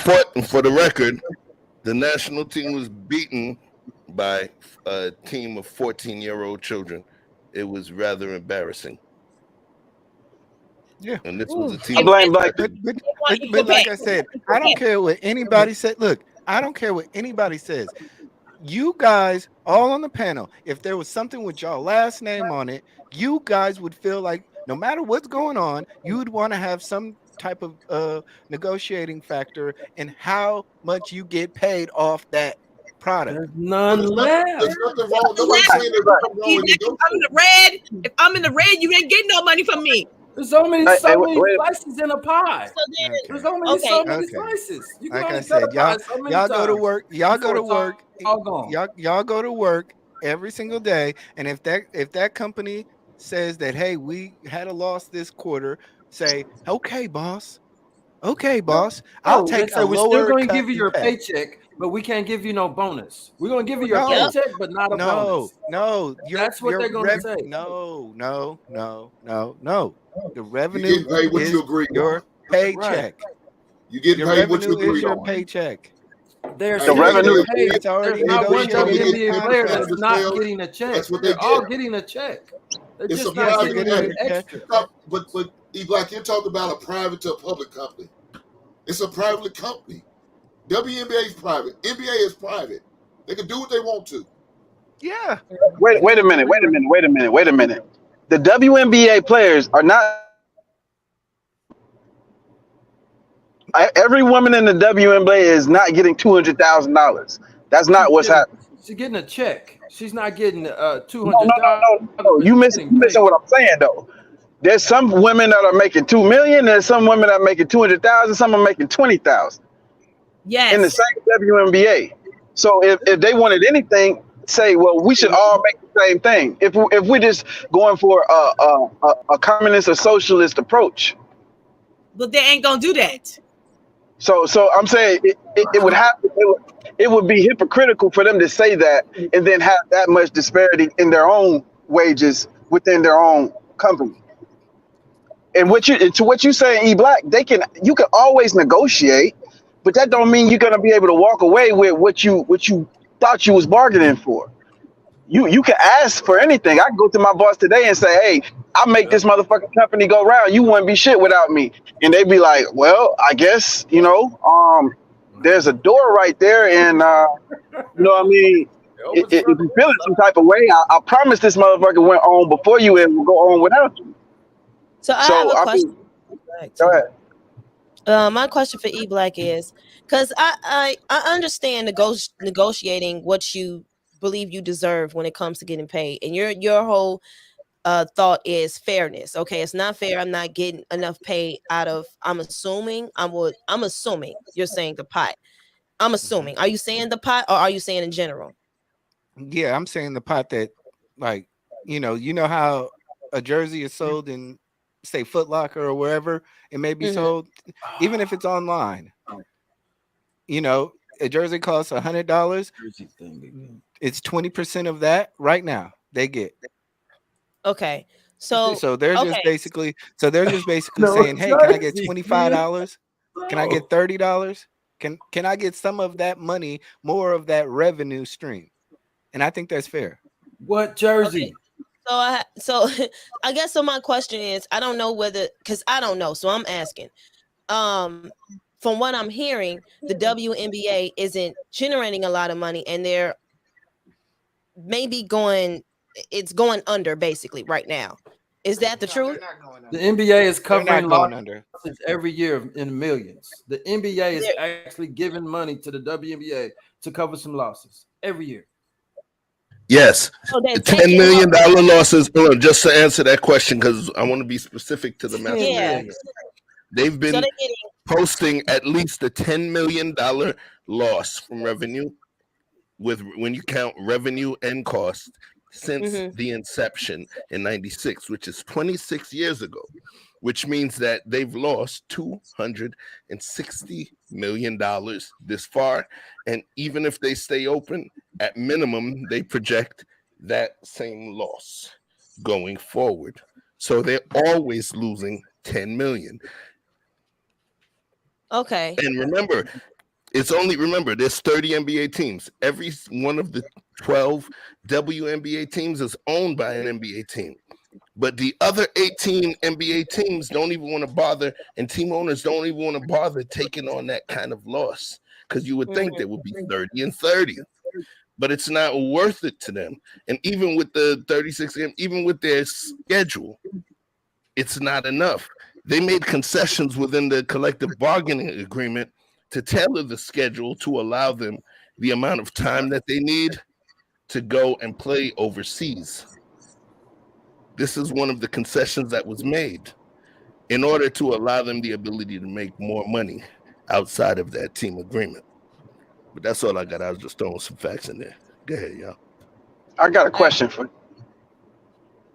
My only question would be to the panel: if everything that y'all are saying is factual, they're operating at a loss, they have a terrible marketing stream, the actual customer base does not exist,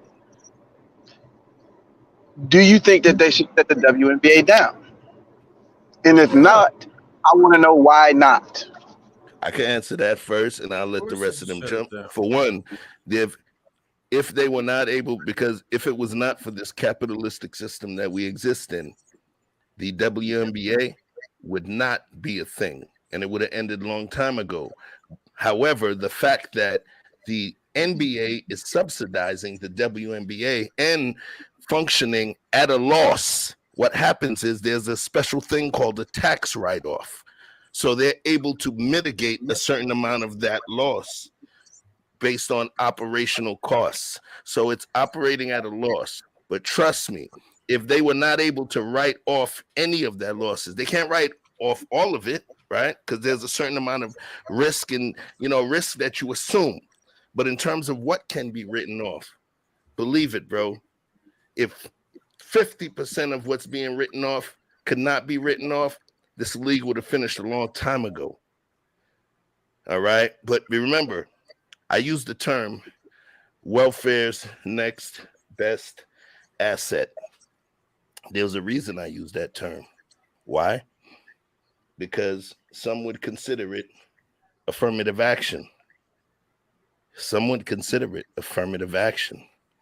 I want you to think closely. The fact that a corporation creates something specifically for women, there's a lot of law that comes behind this and their ability to function and do what they do.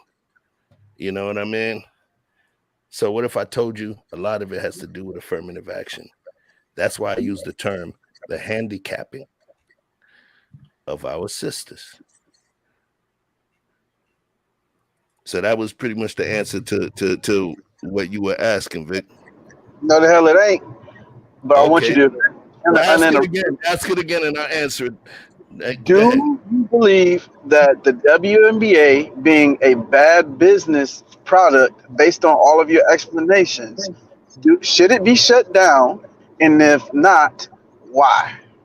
Now, because you said that, okay, there's a benefit for them to gain through a tax write-off. Let's just assume that it wasn't. If it wasn't, then so the first answer, because you asked the two-part question. For one, it can be resolved.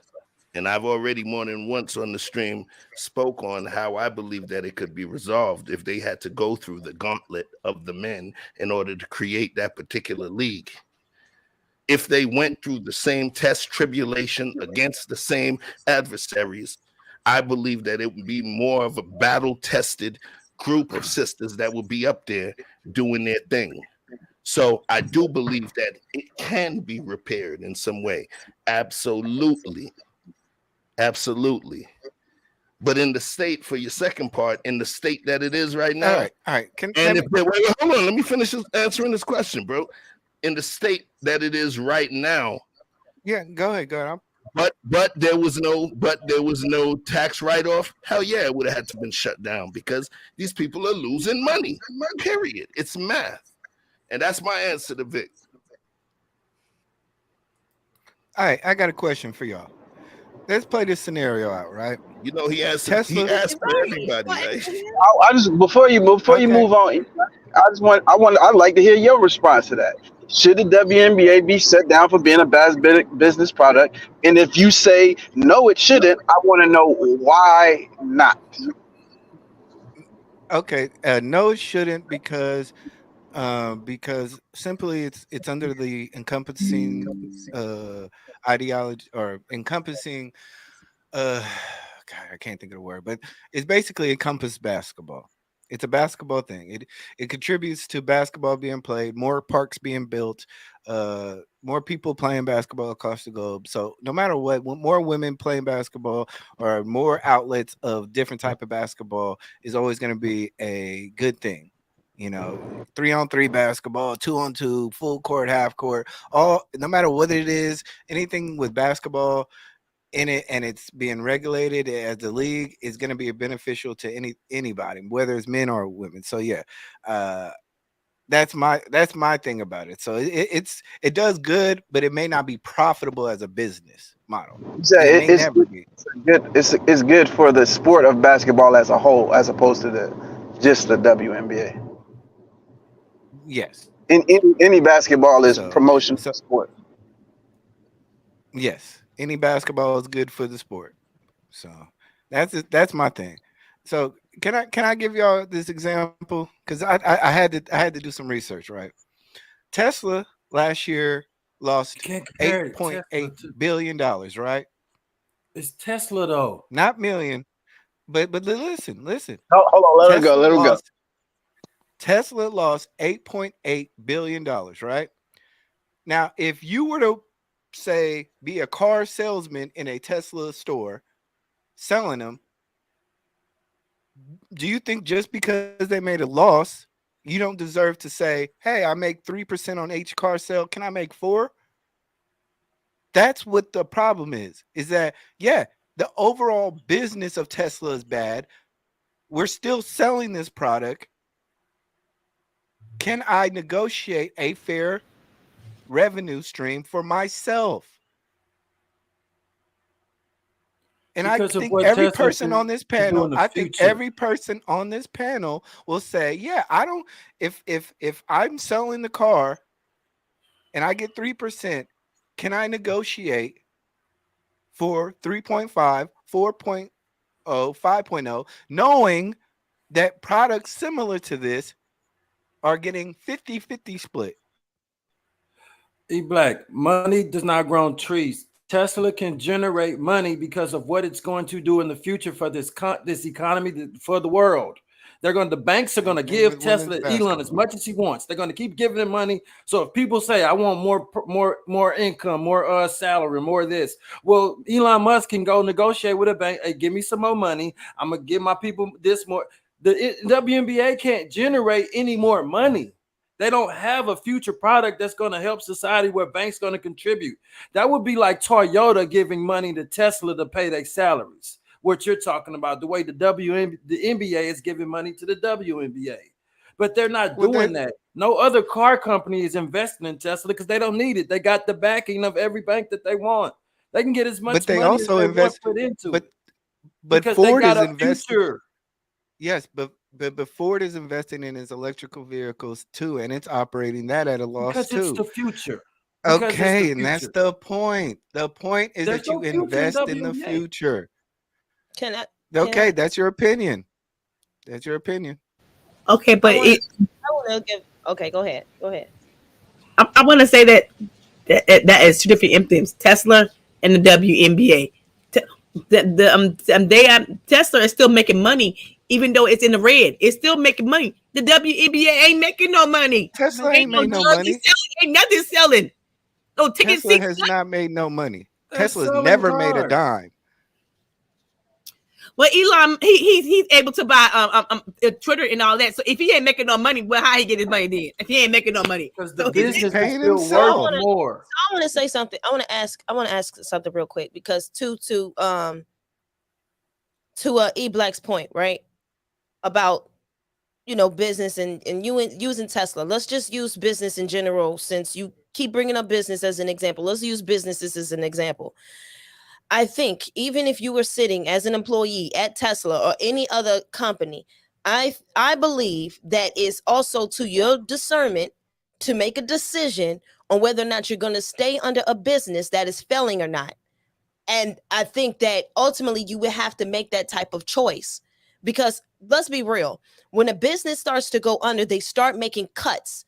That's how people end up getting laid off, because they have to make cuts because they're not making certain money, and they may have to reevaluate the reasons for what they may have to do or what they got to do in order to get better, or what they may have to do. And then here come mergers happening with businesses and companies and things of that sort, right? So because we understand these things about businesses, at the end of the day, you still have to make a decision whether or not being under this business is the best choice for you.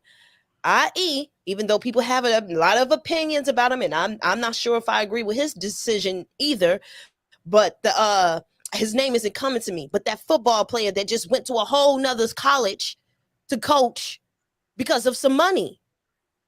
We may not like it or agree with some of the decisions, but let's be real. Money is going to rule the decision of the deciding factor ultimately out of almost everything we do. If this company is not making enough money to give me money, I may have to go somewhere else. And people are playing overseas for this particular reason, because they overseas, apparently women playing basketball is a little more, from what I hear, is a little more popular opposed to over here. So you may have to make a choice to say, I got to go play overseas opposed to America, because Americans ain't messing with female basketball players. And just out of making a decision that maybe the WNBA may just end up, it just might, end up a situation where it will end. Who knows? We don't know the future at that point, but you will have to make a decision. So it's either let me negotiate what I can get while I'm here, or do I leave? Yeah, ultimately, it's what the type of decision they're going to have to make, though. Yeah, is it if you look at the history of a average WNBA player, they're giving up their best youth years of their lives to a sport that isn't compensating them financially to even make a decent transition for their future. Like it should end, because you're really just taking their best years away from them. At least the guys in the NBA can take some money and invest it in something to have a future secure for themselves. They don't even have that ability here in the WNBA. So keeping the doors open on something for just some political gain to show some show of force or solidarity, like it doesn't make sense. It's yes. not a tech company. It's not a tech company. It's not real estate. It's not any real asset for the future. It's just women's basketball. Okay, absolutely. Wait. Let me just say, I got to jump in for a second, because I do want to correct something that Blizzy was mentioning. All right. Now, you stated that Tesla is functioning at a loss, right? Which is actually technically incorrect. In terms of the innovation and everything that Tesla has brought in terms of their vehicles, the vehicle sales compared to the level of technology and money spent in those vehicles has not generated as much as the sales have not generated as much. However, now here's the kicker: the tax viability, because it's a company that pretty much creates a product that reduces the carbon footprint. It produces a product. They produce a product that is green. They benefit from more tax write-offs, more tax abatements, less tax liability, by virtue of the fact that the product that they're making is seen as something viable and necessary for us to maintain a sustainable environment, which means there's an inherent level of importance that the government and the powers that be give to us not having to wear these automated masks in the future because of the whole green theory and going green construct. So they do actually make money. All right. They do actually make money. And real quick, I just want to make sure that I give you, I don't want to just be the talking head. So here you go. Bear with me one moment. Here we go. Mute up, please.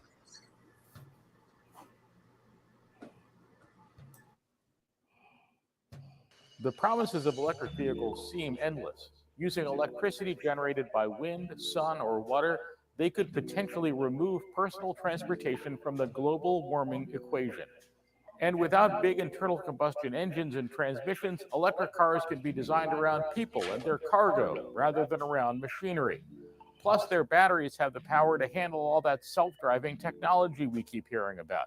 So they promise to be safer too. For those reasons and more, the shift to electric is inevitable. In 2018, the number of electric vehicles on the world's roads reached over 5 million, a 40% increase from the year before. That momentum should continue. Prices for battery power have fallen rapidly over the last few years and are expected to continue dropping as more battery factories are built and manufacturing technologies improve. But for now, there are challenges slowing wider adoption of electric vehicles. For starters, they need more range, more places to charge, and just more variety. Today's electric offerings tend to fall on either end of a spectrum. On one hand, cheap hatchbacks that are still more expensive than their gasoline-powered equivalents. On the other hand, pricey luxury cars. That said, all of this will change over the next few years as automakers bring more electric cars to market. Available as electric, hybrid, and plug-in hybrid. The good news is that the mechanical simplicity of electric cars, they have a fraction of the moving parts in a gasoline car, makes designing and engineering new model variants relatively easy.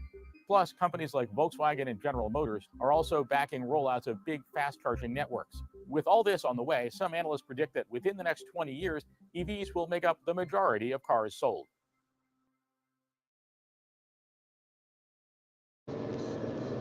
With all of that being said, the EV market has been taking an L.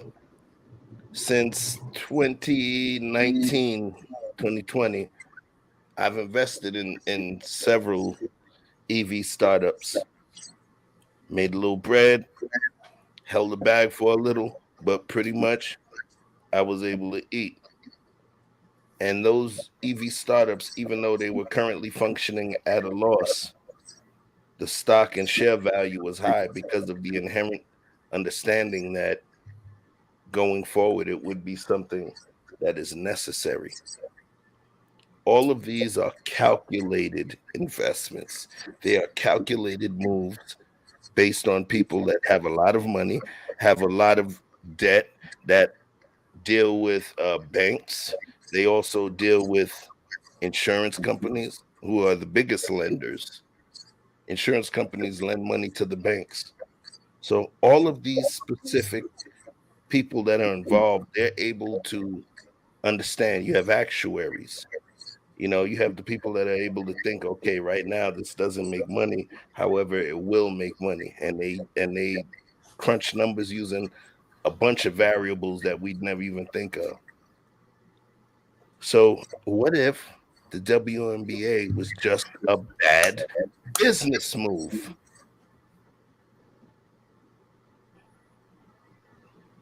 So let me say this on my way out. You gonna answer it though? You gonna answer this one though? What if it was just a bad business move? That was the question I asked you, encompass that.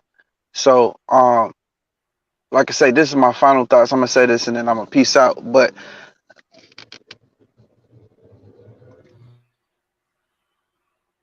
if the women had gone through what the men did to establish their league, they would battle tested and they would be better for it. One of the things the men did to increase their pay was a lockout. There was a lot of things that they wanted to have negotiated, and they just decided that, regardless of who was going to suffer at that time, we were all willing to do it by essentially, boycotting or striking. So we had a shortened season, and I don't know if there was one year that it was actually a full lockout. But at the end of the day, I'm pretty sure they always came to terms. If the WNBA took that same path and chose to play hardball, if you will, I think that would be the end of the WNBA for the very reason that you state. It's as constructed, it is a bad product. The very first airplane was considered a shitty idea, but now people would rather fly than drive. It makes up a large portion of our infrastructure and this done. That's how a lot of, areas big up their area by travel. And, I think the future is based on who perceives it as something to be placed in the future, what emphasis you give on it. And I think the reason I ask, if not, then why? Because in my personal opinion, I think our little girls, the reason was the reason that business model was started. They wanted to have more representation, the same way that you want to have a black this and a black that, because you want the children to see these things and see the possibilities of what they can do. And because we're a progressive generation, we don't want our young women to feel stifled and trapped, that all they can do is go get an apron and get in someone's kitchen and be barefoot and pregnant in some old man's house. So at the end of the day, when we're talking about the children, I think it is a worthy investment. However, it just needs to be restructured with the right people heading it up. And with that, I'm gonna say peace out. I appreciate everybody. Shout out to Sheree, Hank, O, goddamn, respond to that. Blizzy. You know what I'm saying? Peace to everybody. I'm gonna get up through there, man. Y'all holla. Okay, can I go, Chef? Yeah, she came back on camera for that. Okay, yes, because little girls, we got the NCAA, we got UConn, we got Tennessee. They got representatives of them. And nobody said we gotta be in the kitchen cooking and cleaning and having kids. That's just unfair to me. Yeah, especially when I don't want to pay for that shit. If they losing money, they losing money. That's what I want. And now I'm about to say something and put something up that may seem a bit controversial, right? But it speaks to what somebody who is an understood, respected NBA player, WNBA player, had to say. And, when we talked about our little girls, right? And everything. So let's speak to this.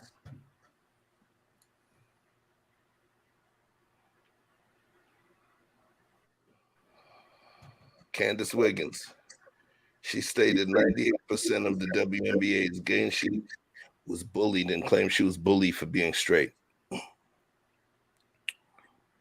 Whoa. So now, why did I bring that up? Right? In terms of that particular league and what it brings to the table, and some of the aforementioned disdain that women from the WNBA had, even when being complimented by NBA players, there was a level of disdain. It was a level of what I would call feminist hatred towards the men, where even if he was giving a compliment, he was judged at the type of compliment that he gave. And why couldn't he do something else? Luka Doncic, who's one of the most capable players within the last few years in the league, wears a WNBA jersey, and he gets problems for it. Another NBA player goes and gives props to a WNBA player, and she gives him the business. talking about I have a name, and then proceeds to dig up information from his past to try and get him canceled. This is real stuff. So now the question becomes at some point, especially when we talk about the fight that comes from the WNBA, is it based in some crazy degree of feminism? Is it based in some part to a hatred of men? I'm not stating that's how I feel. It's a question that I'm putting out to the panel. What do you think about that? I think it's jealousy. I do think it's jealousy. I do think that they're a little upset because they do have to go overseas to make good money, and they should not be. To me, they should not be because of the NBA men because they've been here longer. Nobody's watching the WNBA. That shit is boring anyway. And so it's a little, to me, it's a little jealousy I see. And I have a problem with if the men are putting more in than the women are. I ain't no equal pay to me. Shoot, damn that. Just my own personal opinion. I digress.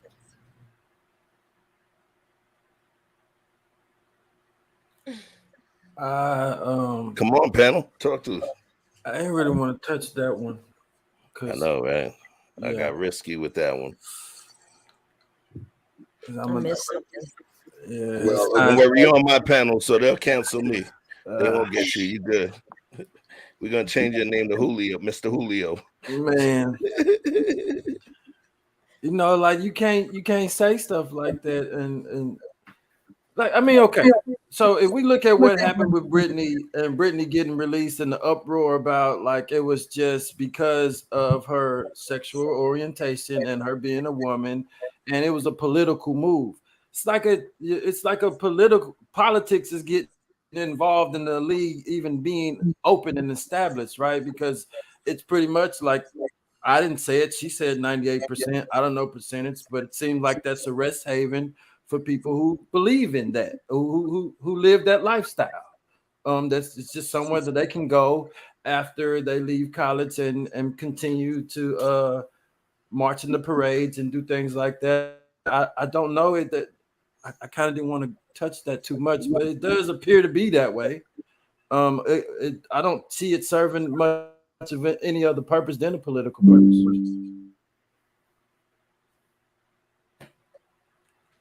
Okay. So let's do this. Because I know this conversation can go a few different.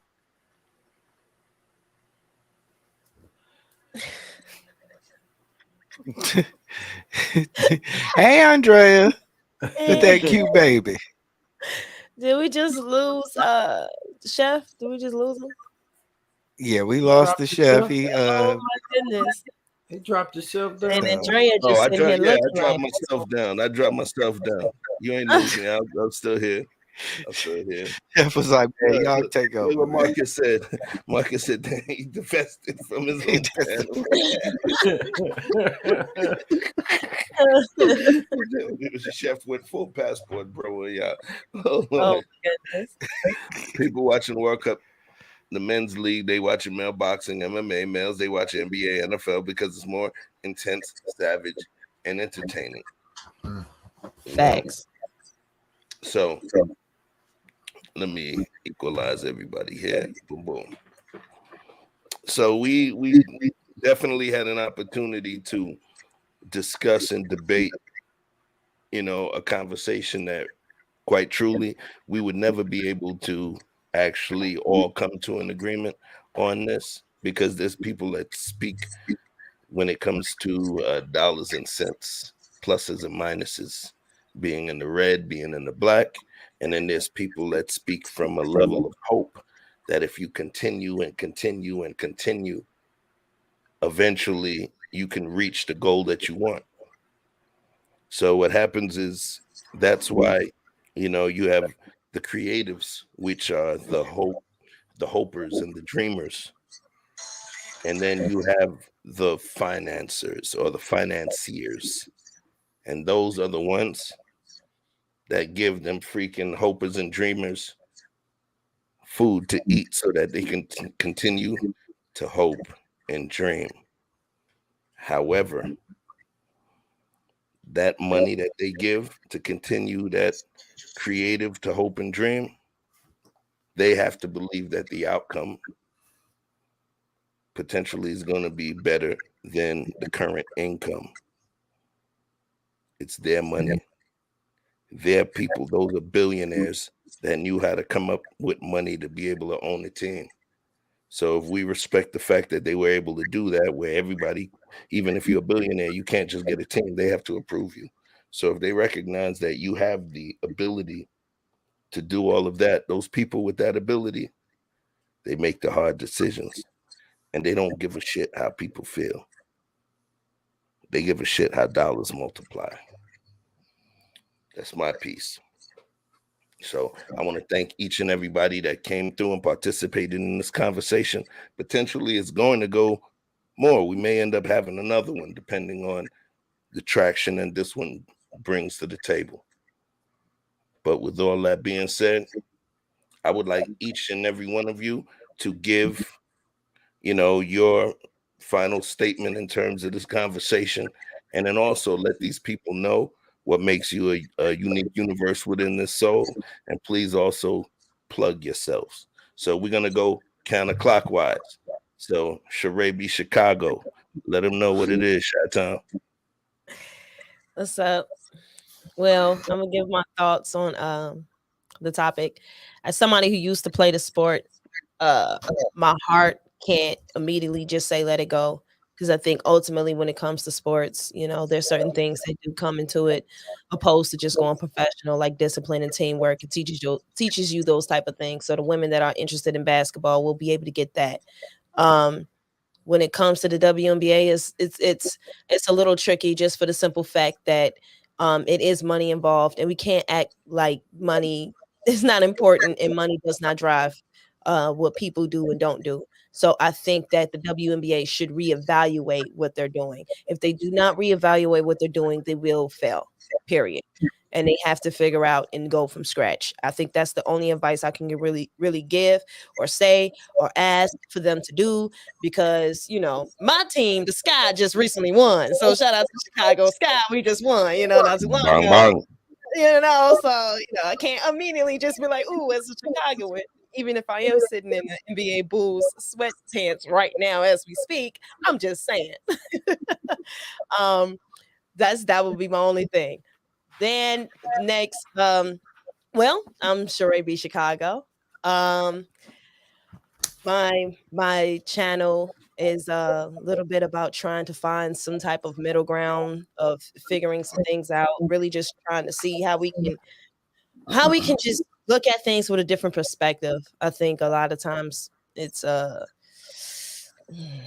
of scary. I like to pick at the people that people don't like and try to listen to the people that don't like, or talk about the topics that people don't like to talk about. So that's where I like to aim. So you can go ahead and go over there and get that Chicago opinion right there and point of view. And why you should listen to me? Was that the question? Why am I a special soul in the universe? What makes you a unique soul within? I said unique universe within this soul, but I meant a unique soul within this universe. Tell them what makes you special, man. What makes me special? I just look right at the camera like, well, I guess that's kind of one of those things that you guys will have to answer for me. I get people that pay attention to me, so it must be something special going on with this girl right here, this unique young lady. I guess it's only one woman in the YouTube space with Sheree B. Chicago, so I'm special in that case. So, I guess you got to check me out and figure out why people like me. That's all I got. She's telling you, y'all, if you want to know what makes me special, come and see. So you see her information in the chat. It's on the screen. Let's get it. Thank you, Sheree, for jumping through. I appreciate you. Oh, you already know you got a spot here. Let me do this first and then bring you down. And then we're going to go to my guy, Hink 75. my brother, please please give your final words as well as letting these folks know what makes you a special, unique soul within this universe, family. Well, shit. What makes me a unique soul in this universe, man? I'm always champion for black men, and I'm gonna tell you about black men. Please protect yourself at all times. Do what you gotta do. If that means you need to get on somebody's Zoom meeting or sit on somebody's couch, get your mental right. Go get your blood work done. Heart disease and diabetes are the biggest killers among black men. So do what you got to do to take care of that. Go get your prostate check. Go get your colonoscopy. Do what you have to do. Because in order for us to conquer the world one day, black man, we need you around to do it. And you have to be in good health in order to be around as long as you can. So that's the uniqueness part about it. I'm always preach that, pump that out there at all times. You can find me in the basement. That's the name of my channel, The Basement. So just come on over to The Basement. Check me out on YouTube. You can hit me up on IG at Hink75. You know, we can go and chop it up, break bread together, and do what we got to do. It's all good. And if you're on Facebook, you can catch me in the Facebook group called The Basement. So definitely tap into that. So check me out there. My guy, I appreciate you. Thank you for joining through. And you already know you got a spot here at the crib. Hold it down, King. Peace, Yes, love, and light. Yes, sir. Thanks for having me. Oh, anytime. My guy, one of the dudes I met on the streets way early in the game. Mr. O is just living, and the dude had made my last couple days in Houston special. You feel me? My guy. You on mute. You on mute.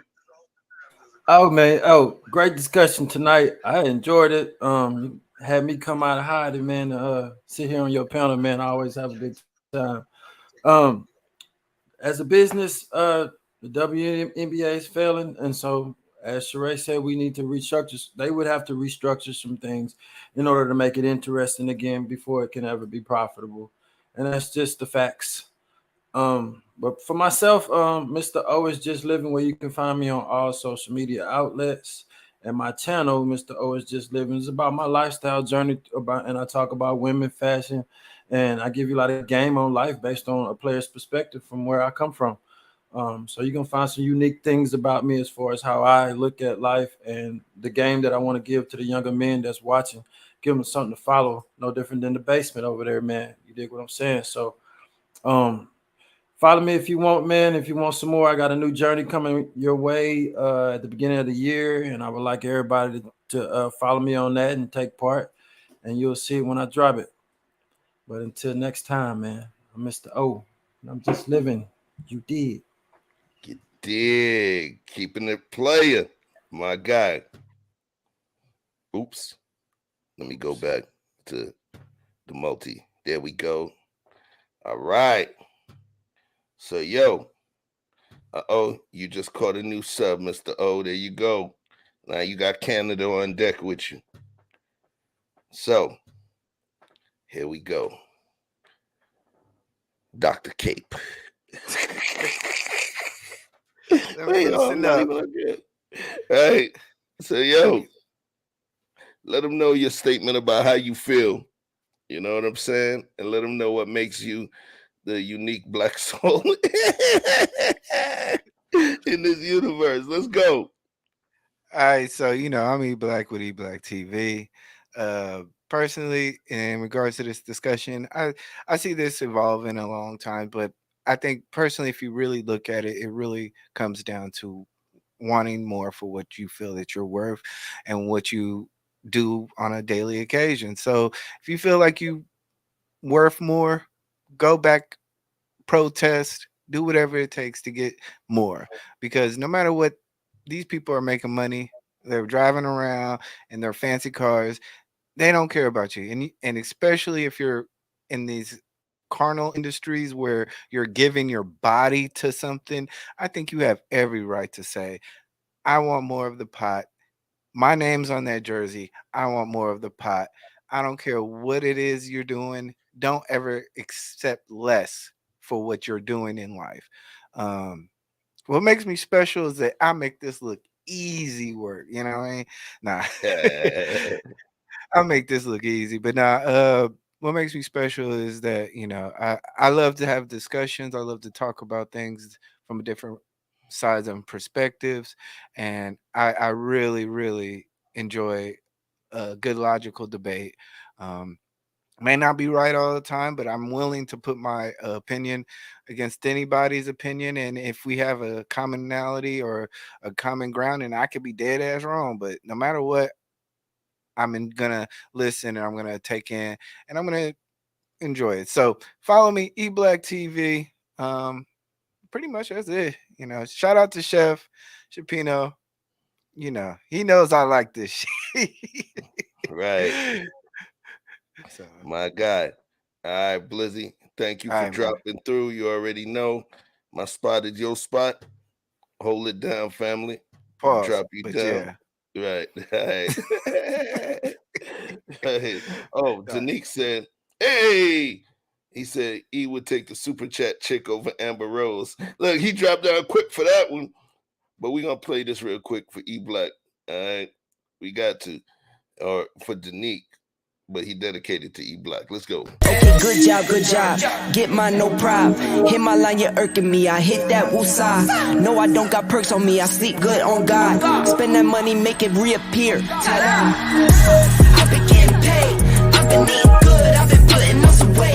If I got a problem, I just call my brother Babe. This is like a warning shot to get up out my face. This is like a warning shot to get up out my way. This is like a warning shot to get up out my lane. 1, 2, 3, 4, 5, 6 to the 7. My girl said I'm a dog, but all dogs go to heaven. Got him. All right. The lady with the beautiful little man sitting on the screen, handsome little man. Tell these folks how you feel, Andrea, about, some final resting words about the topic, and let them know what makes you a wonderful, unique soul within this universe. Let's go. Well, if the WNBA wants to get better marketing, they need to fire their whole team and go over to the NBA and ask who's their team and who's their marketing team, okay? They need to fire their whole entire team because I believe that's some of their problem, okay? And they're not going to never have equal pay because you're never working that much for 36 games, okay? So that's how I feel. And I'm not watching the WNBA. The men are intriguing. That's why I watched them. But I digress. Now, what makes me a unique soul? My name is Just Andrea. Come over to my channel. I have a morning show. It's interesting in the morning now. I talk about all topics, life, basketball, football, sports. I love some sports, real life. I'm a foster mom. And I'm trying to get to my 1,000 before my birthday. My birthday is January 28th. So please share, subscribe. And I'm at 730 subscribers. So my birthday is January 28th. I'm trying to get to my 1,000. So I appreciate everybody.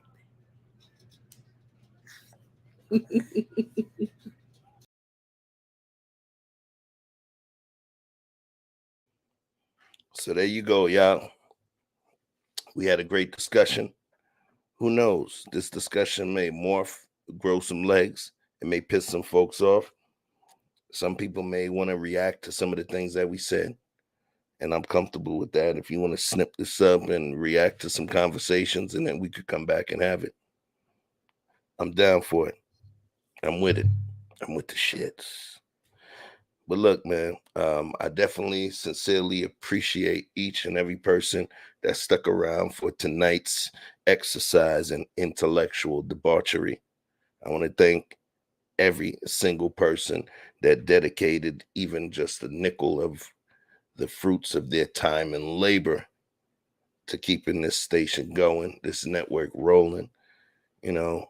Thank you.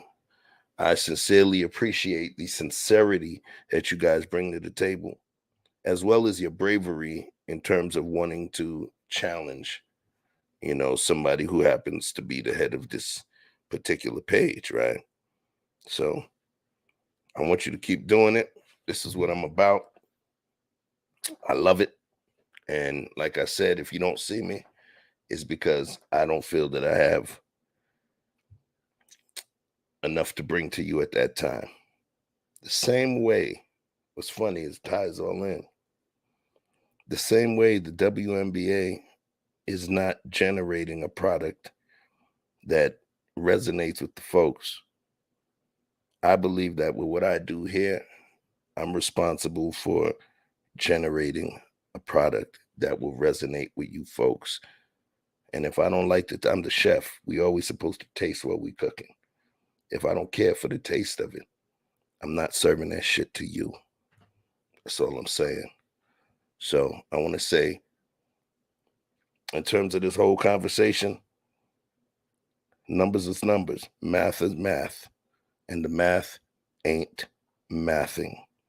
26 years of the league, on average $260 million in losses, and that league never, ever being in the black. It's always been in the red until there's some inherent changes made. One of them that I suggested was putting the women through the same gauntlet as men. There may be less women, but they will be more capable women within the league.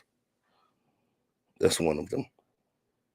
So with all of that being said, what makes me a special, unique soul within this universe? I move different. I think different. I do different.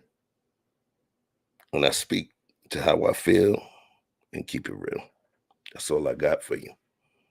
So, as those of you who are veterans of this experience of intellectual debauchery, after all that debauchery, we ain't gonna make you walk out. We're not gonna make you walk out of the club. We're going to float you out on a magic carpet with a big ass V in the middle. Somebody already knows what that V stands for. Vibing. Thank you, thank you, thank you. And we got more coming up for y'all. Stay tuned. Peace, love, and light. Chef out. Club phone jump, it's the weekend. Dream come true with the big friends. Hitting on doors, that's a defense. Rolling with all, that's an offense. It me change, you let me peach. With a bull shaking to my maybe drop pins. So they don't buy, and I say, so they don't buy, you the give play, baby, baby, baby, baby. Tell me what you want. Julian, I know you live fun. Ever since remember we been knocking at the door. Y'all been moving paper, we be running up the school. Y'all before that pillar, we was sleeping on the floor. West Side Africa, you know the shit ain't wrong. I don't care what they say. We don't care. Bobby, driving all night long. I don't care what they say. We don't care. Bobby, baby, Bobby, come roll with me. All night long. As times relax, my mind's relaxed. I got now from who got next. Here's my number, just send a text. You got a man and she responds, nah. Okay, showing up. I'ma let you go, don't wanna hold you up. I'ma call your phone when I put it up. Whoever let you go must be dumb as fuck. Wait for. Girl, you so fine, I'll pay for. Fly you first class to the lake for. Body so blessed, I pray for. Body so blessed, I pray for. Because I don't care what you say. I don't care what they say. We don't care. Bobby, driving all night long. I don't care what they say. We don't care. Bobby, driving all night long. My nigga, I killed it. Night long. It's the part when you get your girl, nigga. Make sure she focus, nigga. Make sure you focus, nigga. Let's go. 1, 2, 3, hit it. I don't care what they say. We don't care. Bobby, driving all night long. I don't care what they say. We don't care. Bobby, driving all night long. I don't care what they say. We don't care. Bobby, driving all night long. I don't care what they say. That's a hit for your ass, nigga. Hit for your ass, nigga. Prophet the One. Follow me on all Instagram sites, PROPHETTHEONE. That's Prophet the One in case you couldn't spell. But if you could, you already Vibing all night long. And we out. Peace to Candidly V popping in the end. Peace, love, and light. Welcome back from Dubai.